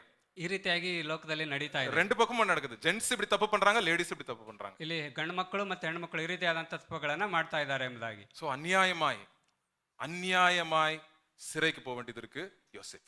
ಈಗ ಅನ್ಯಾಯವಾಗಿ ನಾವು ಸೆರೆಮನೆಗೆ ಹೋಗುವಂತದ್ದು ಇದೆ, ಅದಕ್ಕಾಗಿ ಯೋಚಿಸಿ. நான் பாக்குறேங்க யோசேப் கதை ஃபுல்லு நீங்க 50வது அதிகாரம் வரைக்கும் நிறைய வாட்டி படிச்சிட்டேன் ஆல்ரெடி. ಈಗ ಸುಮಾರು 39ನೇ ಅಧ್ಯಾಯದವರೆಗೂ ಅವರು ಓದಿದ್ದಾರೆ. 50ನೇ ಅಧ್ಯಾಯ 50ನೇ ಅಧ್ಯಾಯದವರೆಗೂ ஒரு டைமும் ಒಂದು ಸತಿನು ಒಂದು ಸಾರೇನು ಕೂಡ யோசேப்பு அவங்க குடும்பத்து மேல கசப்பா இல்ல, ಅವನು ತನ್ನ ಕುಟುಂಬದ ಬಗ್ಗೆ ಅವನು ಕಹಿಯಾದ ಭಾವನೆ ಇಟ್ಕೊಳ್ಳಿಲ್ಲ. ஆண்டவர் மேல கசப்பா இல்ல, ದೇವರ ಮೇಲೆ ಅವನು ಕಹಿ ಭಾವನೆ ಇಟ್ಕೊಳ್ಳಿಲ್ಲ. ஏன்டா என் வாழ்க்கை இப்படி ஆயிடுச்சுன்னு கோவமா இல்ல, ಯಾಕೆ ನನ್ನ ಜೀವಿತ ಹೀಗಾಯ್ತು ಎಂಬುದಾಗಿ ಅವನು ಕೋಪ ಮಾಡ್ಕೊಳ್ಳಿಲ್ಲ. ஏன்டா என் தலையெழுத்து இப்படி இருக்குது அப்படின்னு கோவப்படல. ಹೇಗೆ ನನ್ನ ಹಣೆ ಬರ ಹೀಗಾಯ್ತಲ್ಲ ಎಂಬುದಾಗಿ ಅವನು ಕೋಪ ಮಾಡ್ಕೊಳ್ಳಿಲ್ಲ. எல்லாத்தையும் தாங்கி கொண்டான். ಎಲ್ಲವನ್ನ ಸಹಿಸ್ಕೊಂಡ. ஏன்னா யார் இருக்கிறவன் கூட ಹಾಗಾದ್ರೆ ಅವನ ಒಳಗಡೆ ಯಾರಿದ್ದಾರೆ? ஆண்டவர் இருக்கிறாருங்க. ಅವನ ಜೊತೆಗೆ ದೇವರಿದ್ದಾರೆ. இப்ப ஜெயில தூக்கி போட்டுறாங்க. ಈಗ ಅವನನ್ನ ಜೈಲಿಗೆ ಹಾಕಿದ್ದಾರೆ. என்ன நடக்குது ஜெயில பாருங்க. அடுத்தது ஆல்ரெடி நடந்த இன்னொரு பார்ட் 2 அதே நடந்த திருப்பி ரிப்பீட் ஆற மாதிரி இருக்கும் பாருங்க. ಇಲ್ಲಿ ನಡೆದಂತ ಒಂದು ಘಟನೆ ಮತ್ತೆ ಅಲ್ಲಿ ಪುನರಾವರ್ತನೆ ಆಗ್ತಾ ಇದೆ. போத்திபார் வீட்ல நடந்த காரியம் திருப்பி ஜெயிலுக்குள்ளே நடக்குது பாருங்க, கவனிங்க. ಅಲ್ಲಿ ಪೋಟಿಫರನ ಮನೆಯಲ್ಲಿ ಇದ್ದಂತ ಒಂದು ಕಾರ್ಯ ಇಲ್ಲಿ ಜೈಲಲ್ಲಿ ಕೂಡ ನಡೀತಾ ಇದೆ. பாருங்க 21வது வசனம் 21ல இருந்து 23 வரைக்கும் படிங்க, நம்ம முடிச்சிருவோம். கர்த்தரோ யோசேப்போடு இருந்து அவன் மேல் கிருபை வைத்து சிறைச்சாலை தலைவனுடைய தயவு அவனுக்கு கிடைக்கும்படி செய்தார். சிறைச்சாலை தலைவன் சிறைச்சாலையில் வைக்கப்பட்ட யாவரையும் யோசேப்பின் கையிலே ஒப்புவித்தான். அங்கே அவர்கள் செய்வதெல்லாவற்றையும் யோசேப்பு செய்வித்தான். கர்த்தர் அவனோடு இருந்தபடியினாலும் அவன் எதை செய்தானோ அதை கர்த்தர் வாய்க்க பண்ணினபடியினாலும் அவன் வசமாயிருந்த யாதொன்றை குறித்து சிறைச்சாலை தலைவன் விசாரிக்கவில்லை. பாருங்க, இதே மாதிரி ஆல்ரெடி ஒரு நடந்திருக்குல்ல, எங்க நடந்துச்சு இதே காரியம்? போத்திபார் வீட்ல நடந்துச்சு. ಇದೇ ಒಂದು ಕಾರ್ಯ ಪೋಟಿಫರನ ಮನೆಯಲ್ಲಿಯೂ ನಡೀತು. ஜெயிலையும் சந்தோஷமா வேலை செய்ய ஆரம்பிக்கிறான். ಇಲ್ಲಿ ಅವನು ಜೈಲಲ್ಲಿ ಇದ್ರೂ ಕೂಡ ಅವನು ಸಂತೋಷವಾಗಿ ಕೆಲಸ ಮಾಡ್ಲಿಕ್ಕೆ ಪ್ರಾರಂಭ ಮಾಡಿದ್ದಾನೆ. கிறிஸ்தவனை ஜெயில்ல போட்டாலும் அங்க விடுதலையோட இருப்பாங்க, கிறிஸ்தவனை ஜெயிலே போட முடியாது. ಹಾಗೆ ಕ್ರೈಸ್ತನನ್ನ ಜೈಲಲ್ಲಿ ಹಾಕಿದ್ರು ಕೂಡ ಅಲ್ಲಿ ಅವನು ಸಂತೋಷವಾಗಿ ಇರಲ್ಪಡ್ತಾನೆ. ஜெயில சந்தோஷமா வர்ஷிப் சர்வீஸ், சர்ச் சர்வீஸ் நடத்திடுவான் அவன். ಜೈಲಲ್ಲಿ ಕೂಡ ಅವರು ಸಂತೋಷವಾಗಿ ಅನೇಕ ವರ್ಷಿಪ್ ಸರ್ವಿಸ್ ಗಳನ್ನ ಮಾಡಿ. அப்படிதானே அப்போஸ்தலர் பவுல் முதுல ரத்தம் 40 வாட்டி அடிச்சு ரத்தம் ஊத்தின்னு இருக்குது. யாரு முதுல? அப்போஸ்தலர் பவுல் முதுல ரத்தம் ஊத்துது. ಇಲ್ಲಿ ಅಪೊಸ್ತಲ ಪೌಲನ ಬಾಯಿಗೆ ಹೊಡೆದು ಅನೇಕ ಬೆನ್ನಿಗೆ ಹೊಡೆದಿದ್ದಾರೆ, ಗಾಯಗಳು, ರಕ್ತ ಸುರಿತಾ ಇದೆ. ಹಾಗೂ ಅವ್ರು ಏನ್ ಮಾಡ್ತಾ ಇದಾರೆ? ಸಂತೋಷವಾಗಿ ದೇವರನ್ನ ಆರಾಧಿಸ್ತಾ ಇದ್ದಾರೆ. வர்ஷிப் சர்வீஸ் நடக்குது ஜெயிலுக்குள்ள. ಜೈಲಲ್ಲಿ ವರ್ಷಿಪ್ ಸರ್ವಿಸ್ ನಡೀತಾ ಇದೆ. இங்க வர்ஷிப், இங்க ஜெயிலுக்குள்ள சேவை செய்ய மத்தவங்களுக்கு ஹெல்ப் பண்ண ஸ்டார்ட் பண்றான் இவன். ಇಲ್ಲಿ ಯೋಸೆಫ್ ಜೈಲಲ್ಲಿ ಕೂಡ ಹೋಗಿ ಏನ್ ಮಾಡ್ತಾ ಇದ್ದಾನೆ? ಬೇರೆಯವರಿಗೆ ಸಹಾಯ ಮಾಡ್ಲಿಕ್ಕೆ ಪ್ರಾರಂಭ ಮಾಡ್ತಾ அந்த ஜெயிலோட தலைவன் கவனிக்கிறான். ಅಲ್ಲಿ ಜೈಲಿನ ಒಂದು ಯಜಮಾನ ಅದನ್ನ ಗಮನಿಸ್ತಾ ಇದ್ದಾನೆ. இவன் ஏதோ வித்தியாசமான ஆள்றா இவன். ಇವನೇನೋ ಒಬ್ಬ ವ್ಯತ್ಯಾಸವಾಗಿ ಕಾಣಿಸ್ತಾ இவன்ட்ட ஏதோ வித்தியாசமா இருக்குதுடா. ಇವನ ಹತ್ರ ಏನೋ ಒಂದು ವ್ಯತ್ಯಾಸವಂತ கை வைக்கிறதெல்லாம் சக்சஸ் ஆகுது. ಇವನು ಮಾಡಿದ್ದೆಲ್ಲ ಯಶಸ್ಸು ಆಗ್ತಾ ಇದೆ. முணங்கவே மாட்டேங்கிறான், கம்ப்ளைண்டே பண்ண மாட்டேங்கிறான். ಇವನು ಯಾವುದಕ್ಕೂ ಗೊಣಗ್ತಾ ಇಲ್ಲ, ಯಾವುದೇ ಒಂದು ಕಂಪ್ಲೇಂಟ್ ಅನ್ನ ಮಾಡ್ತಾ ಇಲ್ಲ. சந்தோஷமா வேலை செய்றான். ಸಂತೋಷವಾಗಿ ಕೆಲಸ ಮಾಡ್ತಾ எந்த ಇದ್ದಾನೆ. வேலை கொடுத்தாலும் செய்றான். ಯಾವ ಕೆಲಸ ಕೊಟ್ಟರು ಮಾಡ್ತಾನೆ. இவன்ட்ட எல்லா பொறுப்பையும் கொடுத்துரும். அப்படி என்ன பண்றாரு? ஜெயில் பொறுப்பு அவன்கிட்ட கொடுத்துட்டாங்க. ಈಗ ಅವನೇನ್ ಮಾಡ್ತಾನೆ? ಅವನ ಜೈಲಿನ ಎಲ್ಲಾ ಕಾರ್ಯಗಳನ್ನ ಅವನ ಕೈ ಕೊಟ್ಬಿಡ್ತಾನೆ. நீங்க யாரா நியூஸ் பேப்பர்ல படிச்சிருக்கீங்களா? ಯಾರಾದ್ರೂ ನ್ಯೂಸ್ ಪೇಪರ್ ಅಲ್ಲಿ ಓದಿದ್ದೀರಾ? ஜெயில்ல கைதிக்கு எல்லா பொறுப்பையும் கொடுத்துட்டாங்கன்னு இதுவரைக்கும் ಯಾರಾದ್ರೂ படிச்சிருக்கீங்களா? கைதிಗೆ ಎಲ್ಲಾ ಜವಾಬ್ದಾರಿ ಒಪ್ಪಿಸ್ಬಿಟ್ಟಿದ್ದಾರೆ ಪೊಲೀಸರು ಅಂತ ಓದಿದ್ದೀರಾ ಅಂತ ಯಾರ படிச்சிருக்கீங்களா? யாரும் நம்ப மாட்டாங்க கைதி. யார வேணா நம்புவாங்க, ஆனா கைதியை ಮಾತ್ರ ನಂಬ ಮಾட்டாங்க. ಅಂದ್ರೆ ಈ ಜೈಲಲ್ಲಿ ಈ ರೀತಿ ಆದಂತ ಒಂದು ಕಾರ್ಯ ನಡೆದ್ರೆ ಯಾರು ಕೂಡ ನಂಬೋದೇ ಇಲ್ಲ. ஆனா இந்த கைதிக்கு ஜெயிலோட பொறுப்பே கொடுத்துட்டாங்க. ಹಾಗಾಗಿ ಇಲ್ಲಿ ಕೈದಿಗೆ ಜೈಲಿನ ಎಲ್ಲಾ ಜವಾಬ್ದಾರಿಯನ್ನ ಕೊಟ್ಟಾಗಿದೆ. யார கைதிக்குள்ள யார் இருக்கறா? ಆದ್ರೆ ಆ ಕೈದಿ ಒಳಗಡೆ ಯಾರಿದ್ದಾರೆ? யார் இருக்கறா? ஆண்டவர் இருக்காரு. ಕರ್ತರ್ ಇದ್ದಾರೆ. நம்மளுக்குள்ள யார் இருக்கறா? ಹಾಗೆ ನಮ್ಮ ಒಳಗಡೆ ಯಾರಿದ್ದಾರೆ? கர்த்தர் இருக்காருங்க. ಕರ್ತರ್ ಇದ್ದಾರೆ. நம்ம அடிமையா இருக்கலாம், ನಾವು ದಾಸರಾಗಿ ಇರಬಹುದು, நம்ம சோதனையை நம்ம எதிர்த்து கொண்டு இருக்கலாம், ನಾವು ಶೋಧನೆಗಳನ್ನ ಎದುರಿಸ್ತಾ ಇರಬಹುದು, சிறையில இருக்கலாம், ನಾವು ಸೆರೆಮನೆಯಲ್ಲಿ ಇರಬಹುದು. ஆண்டவர் நம்ம கூட இருக்கிறார். ಕರ್ತರು ನಮ್ಮ ಜೊತೆಗಿದ್ದಾರೆ. அது நீங்க மறந்துட கூடாது. ಅದನ್ನು ನೀವು ಮರಿಬೇಡಿ. கிறிஸ்டியன்ஸ் வந்து ஆண்டவர் வந்து இருக்கிறாங்கன்னு மறந்துடுறாங்க நிறைய வாட்டி. நம்ம அதனாலதான் நம்ம ரொம்ப பயந்துடுறோம். ನಾವು ಅನೇಕ ಸಾರಿ ಕ್ರೈಸ್ತರು ದೇವ್ರ ನಮ್ಮ ಮಟ್ಟಿಗೆ ಇದಾನೆ ಅನ್ನೋದನ್ನ ನಾವು ಮರ್ತ್ ಬಿಟ್ಟು ಭಯದಲ್ಲಿ நம்மளுக்கு கொஞ்சம் மெமரி ப்ராப்ளம் கிறிஸ்டியன்ஸுக்கு அதான் எல்லாம் மறந்துடுறோம் நிறைய நம்ம. ನಮಗೆ ಮರೆಯುವಂತ ಒಂದು ಸ್ವಭಾವ, ಹಾಗಾಗಿ ನಾವೆಲ್ಲ ಮರ್ತು ಹೋಗ್ತಾ ಇರ್ತೀವಿ. ஆண்டவர் இல்லைன்னு பயந்தோன்னே அப்படியே குறுக்கு வழி தேடு, இப்படி பண்ணலாமா இப்படி பண்ணலாமா, அவன் இப்படி பண்ணலாமா இப்படி பண்ணலாமா அப்படி பண்ண என்ன கேம் ஆட ஸ்டார்ட் பண்ணிடுறோம் நம்ம. ದೇವ್ರ ನಮ್ಮ ಮಟ್ಟಿಗಿಲ್ಲ ಅಂದ ತಕ್ಷಣ ನಾವು ಈ ರೀತಿಯಾಗಿ ಕೆಲಸ ಮಾಡೋಣ ಹಾಗೆ ಹೀಗೆ ಎಂಬುದಾಗಿ ನಮ್ಮ ಯೋಚನೆಗಳು ಓಡಾಕ್ ಪ್ರಾರಂಭ ಆಗುತ್ತೆ. ஆனா இங்க மறைக்கிறதுக்கு எதுவும் இல்லை. ಹಾಗಾಗಿ ಇಲ್ಲಿ ಮರೆಯೋದಕ್ಕೆ ಏನೂ ಇಲ್ಲ. குணசாலியான ஒரு சகோதரன், ಇಲ್ಲಿ ಗುಣಶಾಲಿಯಾದಂತ ಒಬ್ಬ ಸಹೋದರ, ஆண்டவர் அவனை வாழ்க்கையை கட்டிக்கொண்டே இருக்கிறாரு. ದೇವರು ಅವನ ಜೀವಿತವನ್ನ ಕಟ್ಟಿಕೊಂಡೇ ಇದ್ದಾರೆ. ஒரு லாஸ்ட் ஒரு கதையை சொல்லிட்டு நான் முடிச்சிடுறேன். ಕೊನೆಗೆ ಒಂದು ಕಥೆಯನ್ನು ಹೇಳಿ ಮುಗಿಸ್ತಾ ಇದ್ದೀನಿ. ஒரு நாள் என்னாச்சா, ಒಂದಿನ ಏನಾಯ್ತಂದ್ರೆ ஒரு காலேஜுக்கு ஒரு ஆர்மி நேவி ஏர்ஃபோர்ஸ் 3 இது இருக்குல்ல, ஆர்மி நேவி ஏர்ஃபோர்ஸ் உங்களுக்கு தெரியும்ல, 3 பகுதியில இருந்து காலேஜ்ல நேவிக்கு இது ஏர்ஃபோர்ஸ்க்கு நேவிக்கெல்லாம் ஆட்கள் வேணுமா, அவங்கள போய் கூப்பிடுறதுக்கு காலேஜ் ஸ்டூடெண்ட்ஸ் பேச போயிருக்காங்களாம். ಇಲ್ಲಿ ಒಂದ್ಸಾರಿ ಒಂದು ಕಾಲೇಜಲ್ಲಿ ಆರ್ಮಿ, ನೇವಿ ಮತ್ತೆ ಏರ್ಫೋರ್ಸ್ ಈ ಒಂದು 3 ರೀತಿಯಾದಂಥ ಒಂದು ಸೈನ್ಯ ನಮ್ಮಲ್ಲಿ ಇದೆ ಅಲ್ವಾ. ಸೊ ಅದಕ್ಕಾಗಿ ಆ ಒಂದು ಕೆಲಸಗಾರರಿಗೆ ಕರೆಯೋದಕ್ಕಾಗಿ ಇಲ್ಲಿ ಬಂದಿದ್ದಾರೆ ಒಂದು ಕಾಲೇಜ್. சோ ஏர்ஃபோர்ஸ் காரர் வராராம் ஸ்டேஜுக்கு. ಇಲ್ಲಿ ಏರ್ಫೋರ್ಸ್ ಕಾರನು ಮೊದಲು ಸ್ಟೇಜ್ ಮೇಲೆ ಬರ್ತಾರೆ. நிறைய 1000 பேர் பசங்க உட்கார்ந்திருக்காங்களா. ಅಲ್ಲಿ ಸಾವಿರಾರು ಜನ ಯವನಸ್ಥರು ಕುತ್ಕೊಂಡಿದ್ದಾರೆ. ஏர்ஃபோர்ஸ் ஜாயின் ஆகுங்க தம்பிங்களா தங்கச்சிங்களா, ನೀವೆಲ್ಲರೂ ಏರ್ಫೋರ್ಸ್ಗೆ ಜಾಯ್ನ್ ಆಗಿ ಸಹೋದರ ಸಹೋದರಿಯರು, நல்ல கவர்மெண்ட் பென்ஷன் கிடைக்கும், ನಿಮ್ಗೆಲ್ಲರಿಗೂ ಗೌರ್ಮೆಂಟ್ ಇಂದ ಪೆನ್ಷನ್ ಸಿಗುತ್ತೆ, நாளைக்கு ரிட்டையர் ஆனவனே கவர்மெண்ட் ஜாப் கிடைக்கும், ನಿಮಗೆ ರಿಟೈರ್ಡ್ ಆದ್ರೂ ಕೂಡ ಸರ್ಕಾರಿ ಕೆಲಸ ಸಿಗುತ್ತೆ, நல்ல நல்ல பெரிய பெரிய ஏரோப்ளேன் ஓட்டலாம், ನೀವು ದೊಡ್ಡ ದೊಡ್ಡ ಏರೋಪ್ಲೇನ್ ಗಳನ್ನ ಓಡಿಸಬಹುದು, இல்லாட்டி ஏரோப்ளேன் அட்லீஸ்ட் பெரிய பெரிய ஏரோப்ளேன் ஃபைட்டர் ஜெட்ஸ் ரிப்பேர் பண்ணலாம், ನೀವು ದೊಡ್ಡ ದೊಡ್ಡ ಏರೋಪ್ಲೇನ್ ಗಳನ್ನ ನೀವು ರಿಪೇರಿ ಮಾಡಬಹುದು, உங்களுக்கு நல்ல மரியாதை கிடைக்கும், ನಿಮ್ಗೆ ಒಳ್ಳೆ ಗೌರವ ಸಿಗುತ್ತೆ, சேருங்க அப்படின்னு சொன்னாங்களாம். ದಯವಿಟ್ಟು ಅದರಲ್ಲಿ ಸೇರ್ಕೊಳ್ಳಿ ಎಂಬುದಾಗಿ ಹೇಳಿದ್ರು. சோ பசங்களுக்கு ரொம்ப சந்தோஷம் ஆயிடுச்சு. ಆಗ ಎಲ್ಲ ಮಕ್ಕಳಿಗೆ ಸಂತೋಷ ಆಯ್ತು. அடுத்தது நேவிக்காரன், கப்பல் பட இல்ல, கப்பல் படக்காரன் நேவிக்காரன் வரானா. ಆಗ ಹಡಗುಗಳನ್ನ ಓಡಿಸುವಂತ ನೇವಿಕಾರನ್ ಬರ್ತಾ ಇದ್ದಾನೆ ಮುಂದೆ. நீங்களும் வாங்க நேவில சேருங்க அப்படின்னு சொல்றாங்க. ನೀವೆಲ್ಲರೂ ನೇವಿಗೆ ಸೇರ್ಕೊಳ್ಳಿ ಎಂಬುದಾಗಿ. நல்ல கப்பல் ஓட்டலாம், ನೀವು ಚೆನ್ನಾಗಿ ಹಡಗಳನ್ನ ಓಡಿಸಬಹುದು, சப்மரீன்ல வந்து அட்டாக் பண்ணலாம், எனிமீஸ் எதிரிகள் அட்டாக் பண்ணலாம், ನೀವು ಸಬ್ಮೆರಿನ್ ಅಲ್ಲಿ ಒಳಗಡೆ ಹೋಗಿ ಎದುರುಗಳನ್ನ ನೀವು ಅಟ್ಯಾಕ್ ಮಾಡಬಹುದು அப்படின்னு எல்லாம் சொல்றாங்களாம். பசங்களுக்கு எல்லாம் ரொம்ப சந்தோஷமா, ஓகே நம்ம யோசிக்கிறோம் அப்படின்னு சொன்னாங்களாம். ಈ ರೀತಿಯಾಗಿ ಹೇಳಿದ ತಕ್ಷಣ ಎಲ್ಲರೂ ಯೋಚನೆ ಮಾಡಿ ಆಗ್ಬೋದಲ್ಲ ಎಂಬುದಾಗಿ ಯೋಚಿಸ್ತಾ ಇದ್ರು. ஆர்மிக்காரன் வந்தானா. ಈಗ 3ನೇದಾಗಿ ಆರ್ಮಿ ಅವನು ಬರ್ತಾ ಇದ್ದಾನೆ. அவனுக்கு வந்து பேசுறதுக்கு தத்தக்க புத்தகன்னு பாய் அப்படியே தடுமாறுது, அவனுக்கு என்ன பேசுனே தெரியலையா. ಈಗ ಅವನಿಗೆ ಮುಂದೆ ನಿಂತ್ಕೊಂಡಿದ್ದಾನೆ, ಏನ್ ಮಾತಾಡ್ಬೇಕು ಅಂತ ಗೊತ್ತಾಗ್ತಾ ಇಲ್ಲ, ಒಂಥರ ಭಯ ಪಡ್ತಾ அப்படியே ಇದ್ದಾನೆ, கையெல்லாம் நடுங்குது அவனுக்கு. ಕೈಯೆಲ್ಲ ನಡುಗ್ತಾ ಇದೆ. இப்படி பாக்குறான், 1000 பேர் இப்படியே பார்த்துட்டே இருந்தான், இப்படியே பார்த்துட்டே இருந்தான், யாரையோ தேடுற மாதிரி பாக்குறான். ಯಾರಾದ್ರೂ ಹುಡುಕೋ ರೀತಿಯಲ್ಲಿ ಸಾವಿರಾರು ಜನರನ್ನ ಅವನು ಹಾಗೆ ನೋಡ್ತಾ ಇದ್ದಾನೆ. திருப்பி 2வது வாட்டி இப்படியே பார்த்தானா. ಹೀಗೆ 2ನೇ ಸಾರಿ ಎಲ್ಲರನ್ನ ನೋಡ್ದ. அவன் சொன்னானா, பார்த்துட்டு சரி இங்க யாரும் இல்லைங்க அப்படின்னு சொன்னானா. ಸರಿ, ಹಾಗಾದ್ರೆ ಇಲ್ಲಿ ಯಾರು ಇಲ್ಲ ಎಂಬುದಾಗಿ ಹೇಳ್ತಾ ಇದ್ದಾನೆ. ஆர்மிக்கு சேரணும்னா ಆರ್ಮಿಗೆ ಸೇರ್ಕೋಬೇಕು ಅನ್ನೋದಾದ್ರೆ உங்களுக்கு ரொம்ப கஷ்டம் இருக்கும். ತುಂಬಾ ಕಷ್ಟ ಇರುತ್ತೆ. போனா வீட்டுக்கு வருவீங்களான்னு கேரண்டி இருக்காது. ನೀವು ಅಲ್ಲಿ ಬಂದು ಸೇರ್ಕೊಂಡ್ರೆ ವಾಪಸ್ ಮನೆಗೆ ಹೋಗ್ತೀನಿ ಅಂತ ಗ್ಯಾರಂಟಿ ಇರೋ. ஏன்டா பிறந்தேன் அப்படின்னு நீங்க யோசிப்பீங்க. ಯಾಕಾದ್ರೂ ಹುಟ್ಟಿದ್ನೋ ಎಂಬುದಾಗಿ ನೀವು ಯೋಚಿಸ್ತೀರಾ. வெறும் வயித்தோட படுக்க போவீங்க. வெறும் வயித்து ಬರೀ ಹೊಟ್ಟೆಯಲ್ಲಿ ಬರೀ ಹೊಟ್ಟೆನಲ್ಲೇ ನೀವು ಅಲ್ಲಿ ಕೆಲಸಕ್ಕೆ ಹೋಗ್ಬೇಕಾಗುತ್ತೆ. குளிர்ல நடுங்கிட்டு நீங்க வேலை செய்யணும். ಅಲ್ಲಿ ತುಂಬಾ ಚಳಿ ಇರುತ್ತೆ, ಅಲ್ಲಿ ನಡಿಗೆ ನೀವು ಕೆಲಸ ಮಾಡ್ಬೇಕು. இந்த மாதிரி ஆட்கள் தான் ஆர்மிக்கு வேணுங்க. ಇಂತ ಒಂದು ಜನರೇ ಅಲ್ಲಿ ಆರ್ಮಿಗೆ இங்க ಬೇಕಾಗಿದೆ. யாரும் இல்லைங்க, பாத்துட்டேன் எல்லாம் நீங்க வசதி தேடி தான் வந்திருக்கீங்க, நீங்க யாரும் இல்ல அப்படின்னு அந்த பசங்களை பார்த்து சொல்றானா. ನೀವೆಲ್ಲರೂ ಒಳ್ಳೆ ವಸತಿಯಿಂದ ಬಂದಿರೋರಾಗಿದ್ದೀರಾ, ಹಾಗಾಗಿ ಇಲ್ಲಿ ಯಾರು ಇಲ್ಲ ಎಂಬುದಾಗಿ ಅವನು ಹೇಳ್ತಾ ಇದ್ದಾನೆ. அப்புறம் அவங்க போய் கேட்டாங்களாம், எத்தனை பேர் வந்து சேர்ந்தாங்க ஆர்மிக்கு நேவிக்கு ஸோ ஏர்ஃபோர்ஸுக்கு அப்படின்னு கேள்வி ஒரு கணக்கு போட்டாங்களாம். ಆಗ ಕೊನೆಗೆ ಹಾಗಾದ್ರೆ ಈ 3 ಒಂದು ಸೈನ್ಯಕ್ಕೆ ಯಾರೆಲ್ಲ ಸೇರ್ಕೊಂಡಿದ್ದಾರೆ ಎಂಬುದಾಗಿ ಲೆಕ್ಕ ಹಾಕಿದ್ರು. 3 டேபிள் இருக்குதான்.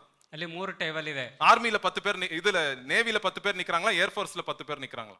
ಆರ್ಮಿ ಮತ್ತೆ ಏರ್ಫೋರ್ಸ್ ಅಲ್ಲಿ ಮತ್ತೆ ನೇವಿಯಲ್ಲಿ 10 ಜನ ಸಾಲಲ್ಲಿ ನಿಂತಿದ್ದಾರೆ. ஆர்மி லைன்ல 100 பேர் நிக்கிறாங்களா லைன் அப்படி. ಆರ್ಮಿಯಲ್ಲಿ 100 ಜನ ಲೈನ್ ಅಲ್ಲಿ ನಿಂತಿದ್ದಾರೆ. சோ எதுக்கு நான் சொல்ல வரேன், ಇದನ್ನ ಯಾಕೆ ಹೇಳಕ್ಕೆ ಬಂದೆ ಅಂದ್ರೆ, இயேசு கிறிஸ்துவை பின்பற்றுகிறவர்களுக்கு, ಯೇಸು ಕ್ರಿಸ್ತನನ್ನ ಹಿಂಬಾಲಿಸುವಂತವ್ರಿಗೆ ஆண்டவர் வந்து உன் வாழ்க்கையை நீ வெறுத்து என் பின்னாடி நீ வா அப்படின்னு இயேசப்பா சொல்றாரு. ದೇವರು ಹೇಳಿದ್ದಾರೆ, ನಿನ್ನ ಜೀವಿತವನ್ನ ಬಿಟ್ಟು ನನ್ನ ಹಿಂದೆ ಬಾ உன் ಎಂಬುದಾಗಿ. வாழ்க்கை நீ ஆசைப்பட்டனா உன் ஆசை இழந்துருவே, உன் வாழ்க்கையை இழந்துருவே அப்படின்னு இயேசப்பா சொல்றாரு. ನಿನ್ನ ಜೀವಿತವನ್ನ ಆಸೆ ಪಟ್ಟರೆ ನಿನ್ನ ಜೀವಿತ ಹೀಗೆ ಹಾಳಾಗಿ ಹೋಗುತ್ತೆ. ஆனா உன் வாழ்க்கையை நீ வெறுத்தினா உன் வாழ்க்கையை நீ பெற்றுக்கொள்ளுவே அப்படின்னு இயேசப்பா சொல்றாரு. ನಿನ್ನ ಈ ಜೀವಿತವನ್ನ ತ್ಯಜಿಸಿದ್ರೆ ನೀನು ಒಂದು ಹೊಸ ಜೀವಿತವನ್ನು ಕಂಡುಕೊಳ್ತೇವೆ ಎಂಬುದಾಗಿ. இங்க இன்னைக்கு நம்ம எப்படி இருக்கிறோம், நம்ம ಹಾಗಾಗಿ ಈ ದಿನ ನಾವು ಹೇಗಿದ್ದೀವಿ? வசதியை தேடி ஓடாதே, அது தொடுவானம் அப்படின்னு பாட்டு இருக்குது பெர்க்மான்ஸ். ವಸತಿಯನ್ನ ನೋಡಿ ನೀನು ಹೋಗ್ಬೇಡ, ನೀನು ಅದು ನಿನ್ನ ತಳ್ಳಲ್ಪಡ. அது நீங்க அது அஷ்டு யூஸ் ஆகாது. சோ எதுக்கு நான் சொல்ல வரேன், ಯಾಕೆ ಇದನ್ನ ಹೇಳಿಕ್ ಬಂದೆ ಅಂದ್ರೆ, நீங்க பாருங்க யோசேப்போட வாழ்க்கை பாருங்க, ಇಲ್ಲಿ ಯೋಸೇಫನ ಜೀವಿತವನ್ನ ನೋಡಿ, தாவீதோட வாழ்க்கை பாருங்க, ದಾವೀದನ ಜೀವಿತವನ್ನ ನೋಡಿ, மோசேயோட வாழ்க்கையை பாருங்க, ಮೋಸೆ ಜೀವಿತವನ್ನ ನೋಡಿ. அப்போஸ்தல் பவுல் இன்னைக்கு வந்து பைபிள் ஜர்னில பார்க்க போறோம். அப்போஸ்தல் பவுலோட வாழ்க்கையை பாருங்க. ಹಾಗಾದ್ರೆ ಅಪೊಸ್ತಲ ಪೌಲನ ಜೀವಿತವನ್ನ ನೋಡಿ, கடினம் கடினம் கடினம், ತುಂಬಾ ಕಠಿಣವಾದಂತ ಜೀವಿತ ಅವರದಾಗಿತ್ತು. வெளிப்படையா பார்க்கும்போது ரொம்ப கடினமான வாழ்க்கை. ಆದ್ರೆ ಹೊರಗಡೆ ನೋಡುವಾಗ ಅವರು ತುಂಬಾ ಕಠಿಣವಾದಂತ ಜೀವಿತವನ್ನ ஆனா ಜೀವಿಸ್ತಾರೆ. அதே மாதிரி ஆட்கள் தான் ஆண்டவர் இன்னைக்கு கூப்பிடுறாரு. ಆದ್ರೆ ಅದೇ ರೀತಿಯಾದಂತ ಜನರನ್ನ ದೇವರು ಕರೀತಾ ಇದ್ದಾರೆ. ஒரு சேனையில ஒரு வீரன் இருக்கிறான், அவன் யுத்தத்துக்கே போல அப்படின்னா அவனுக்கு என்ன மதிப்பே இல்லைங்க. அவனுக்கு ಒಬ್ಬ ಸೈನ್ಯದಲ್ಲಿ ಒಬ್ಬ ವೀರ ಇದ್ದಾನೆ, ಅವನು ಯುದ್ಧಕ್ಕೆ ಹೋಗ್ಲಿಲ್ಲ ಅಂತಂದ್ರೆ ಅವನಿಗೆ ಗೌರವ ಇಲ್ಲ. அவனுக்கு எப்ப மதிப்பு? ಅವನಿಗೆ ಯಾವಾಗ ಆ ಗೌರವ ಸಿಗುತ್ತೆ? எப்ப கௌரவம் ஜாஸ்தி அவனுக்கு? எப்போ? நான் கொரியன் வார்க்கு போயிருந்தேன், பாகிஸ்தான் வார்க்கு போயிருந்தேன், கார்கில் வார்க்கு போயிருந்தேன், எல்லா பேட்ஜ் இருக்கும் போது தான் அப்பதாங்க அவனுக்கே ஒரு மரியாதை. ನಾನು ಕಾರ್ಗಿಲ್ ವಾರ್ ಮತ್ತು ಪಾಕಿಸ್ತಾನ ಜೊತೆಗೆ ವಾರ್ಗೆ ಹೋಗಿದ್ದೆ ಅನ್ನುವಂತ ಒಂದು ಬ್ಯಾಡ್ಜ್ ಇದ್ರೆ ಅವನಿಗೆ ಗೌರವ ಸಿಗಲ್ಪಡುತ್ತೆ. இயேசு கிறிஸ்து இதே மாதிரி பேர் ஜனங்களை எதிர்பார்த்து கொண்டிருக்கார். ಹಾಗಾಗಿ ಯೇಸು ಕ್ರಿಸ್ತರು ಇಂಥ ಒಂದು ಜನರನ್ನ ಎದುರು ನೋಡ್ತಾ ಇದ್ದಾರೆ. நம்மளுக்கு ஒரு திட்டத்தை வைத்திருக்காரு. யோசேப்பு வாழ்க்கையிலே இவ்வளவு கஷ்டப்பட்டான் அவன், ஆனா ஒரு திட்டத்தை ஆண்டவர் வைத்திருந்தார். ದೇವರು ನಮಗೆ ಒಂದು ಇಚ್ಛೆಯನ್ನು ಇಟ್ಟಿದ್ದಾರೆ, ಇವನು ಯಾವ ರೀತಿಯಾಗಿ ಎಲ್ಲ ಕಾರ್ಯಗಳನ್ನ ಅನುಭವಿಸಿದಾನೆ ಎಂಬುದಾಗಿ. எல்லா கஷ்டத்தையும் அனுபவிச்சான். எதுக்குங்க? ಎಲ್ಲ ಕಷ್ಟವನ್ನು ಅನುಭವಿಸಿದ್ದಾನೆ, ಯಾಕೆ? அதுக்கு ஒரு பதில் இருக்கு பாருங்க. ஆதியாகமம் 50வது அதிகாரம் 20வது வசனம் பாருங்க. ಆದಿಕಾಂಡ 50ನೇ ಅಧ್ಯಾಯ. இது கடைசில யோசேப்போட வாழ்க்கை லாஸ்ட்ல வந்துறோம் பாருங்க. நீங்கள் எனக்கு தீமை செய்ய நினைத்தீர்கள். அவங்க சகோதரர்கள் பார்த்து சொல்றான், நீங்கள் எனக்கு தீமை செய்தீர்கள், தேவனோ இப்பொழுது நடந்து வருகிறபடியே வெகு ஜனங்களை உயிரோடே காக்கும்படிக்கு அதை நன்மையாக முடிய பண்ணினார். ஆமென். இதாங்க ஆண்டவர் செய்வார் நம்ம வாழ்க்கையில. ಇವತ್ತು ಅಲ್ಲಿ ಅವನ ಅಣ್ಣಂದಿರಿಗೆ ಅವನು ಹೇಳ್ತಾನೆ, ನೀವು ನನ್ನನ್ನ 20ನೇ ವಚನ ನೀನು ನನಗೆ ಕೇಡು ಬಯಸಿದ್ರಿ, ನೀವು ನನಗೆ ಕೇಡಾಗಬೇಕೆಂದು ಎಣಿಸಿದ್ರಿ, ಆದ್ರೆ ದೇವರು ನನಗೆ ಮೇಲಾಗಬೇಕೆಂದು ಕಲ್ಪಿಸಿದನು. சோ தயவு செய்து இன்னைக்கு நீங்க பயப்படாதீங்க. ಹಾಗಾಗಿ ದಯವಿಟ್ಟು ನೀವು ಹೆದರ್ಕೋಬೇಡಿ. யோசேப்பை பாருங்க, யோசேப்பನ್ನ ನೋಡಿ, இயேசு கிறிஸ்துவை பாருங்க, ಯೇಸು ಕ್ರಿಸ್ತರನ್ನ ನೋಡಿ. இயேசு கிறிஸ்து பாவமே அறியாதவரை என்ன பண்ணாங்க? பாவமாக்குனாங்க. ಯೇಸು ಕ್ರಿಸ್ತರು ಪಾಪವನ್ನೇ ಅರಿಯದವರು, ಅವರು ಪಾಪಿಯಾಗಿದ್ರು. அவரை வந்து சிலுவையிலே கல்லர்கள் மத்தியிலே தொங்க விட்டாங்க. ಅವರನ್ನ ಶಿಲುಬೆ ಮೇಲೆ ಕಳ್ಳರ ಮಧ್ಯದಲ್ಲಿ ಅವರನ್ನ ತೂಗಿ ಹಾಕಿದ್ರು. அவங்க சொந்த குடும்பமே அவளை வெறுத்துட்டாங்க. ಅವರ ಸ್ವಂತ ಕುಟುಂಬವನ್ನೇ ಅವರು ಬಿಟ್ರು. யோசேப்பு மாதிரியே இயேசு கிறிஸ்து இருக்கிறார். ಇಲ್ಲಿ ಯೋಸೇಫನ ರೀತಿಯಲ್ಲಿ ಯೇಸು ಕ್ರಿಸ್ತರು ಇದ್ದಾರೆ. ஆனா யோசேப்பு வந்து அவன் குடும்பத்துக்கு நல்லது செஞ்சான், இயேசு கிறிஸ்து யாருக்கு நல்லது செஞ்சாரு? நம்மளுக்கு நல்லது செஞ்சாரு. ಇಲ್ಲಿ ಯೋಸೇಫ ತನ್ನ ಕುಟುಂಬಕ್ಕೆ ಒಳ್ಳೆಯದನ್ನ ಮಾಡಿದ, ಆದ್ರೆ ಯೇಸು ಕ್ರಿಸ್ತರು ನಮಗಾಗಿ ಅವರು ಒಳ್ಳೆಯದನ್ನ ಮಾಡಿದ್ರು. யோசேப்பினால நம்ம இங்க உட்காரல, யாருனால உட்கார்ந்து இருக்கிறோம்? நம்ம இங்க ಯೇಸು ಕ್ರಿಸ್ತನಾல நம்ம வந்து உட்கார்ந்திருக்கோம். ಯೋಸೇಫನ ಒಂದು ಮುಖಾಂತರ ನಾವಿಲ್ಲಿ ಕೂತ್ಕೊಳ್ಳಿಲ್ಲ, ಯೇಸು ಕ್ರಿಸ್ತನ ಮುಖಾಂತರ ನಾವೆಲ್ಲರೂ ಇಲ್ಲಿ ಕೂತಿದ್ದೇವೆ. யோவான் 12வது அதிகாரம் 24வது வசனத்தை நீங்க வந்து மனப்பாடம் பண்ணுங்க. ಯೋಹಾನ 12:24 ನೀವು யோவான் 12:24 ಡಬಲ್ பண்ணா ஈஸி. ಜಾನ್ 12:24. ಯೋಹಾನ 12:24 ನಾವು ಕಂಠಪಾಠ ಮಾಡೋಣ. மெய்யாகவே நான் உங்களுக்கு சொல்லுகிறேன், கோதுமை மணியானது நிலத்தில் விழுந்து சாகாவிட்டால் தனித்திருக்கும். அந்த கோதுமை மணி செத்துருச்சுனா மிகுந்த என்ன கொடுக்கும்? பலனை கொடுக்குங்க.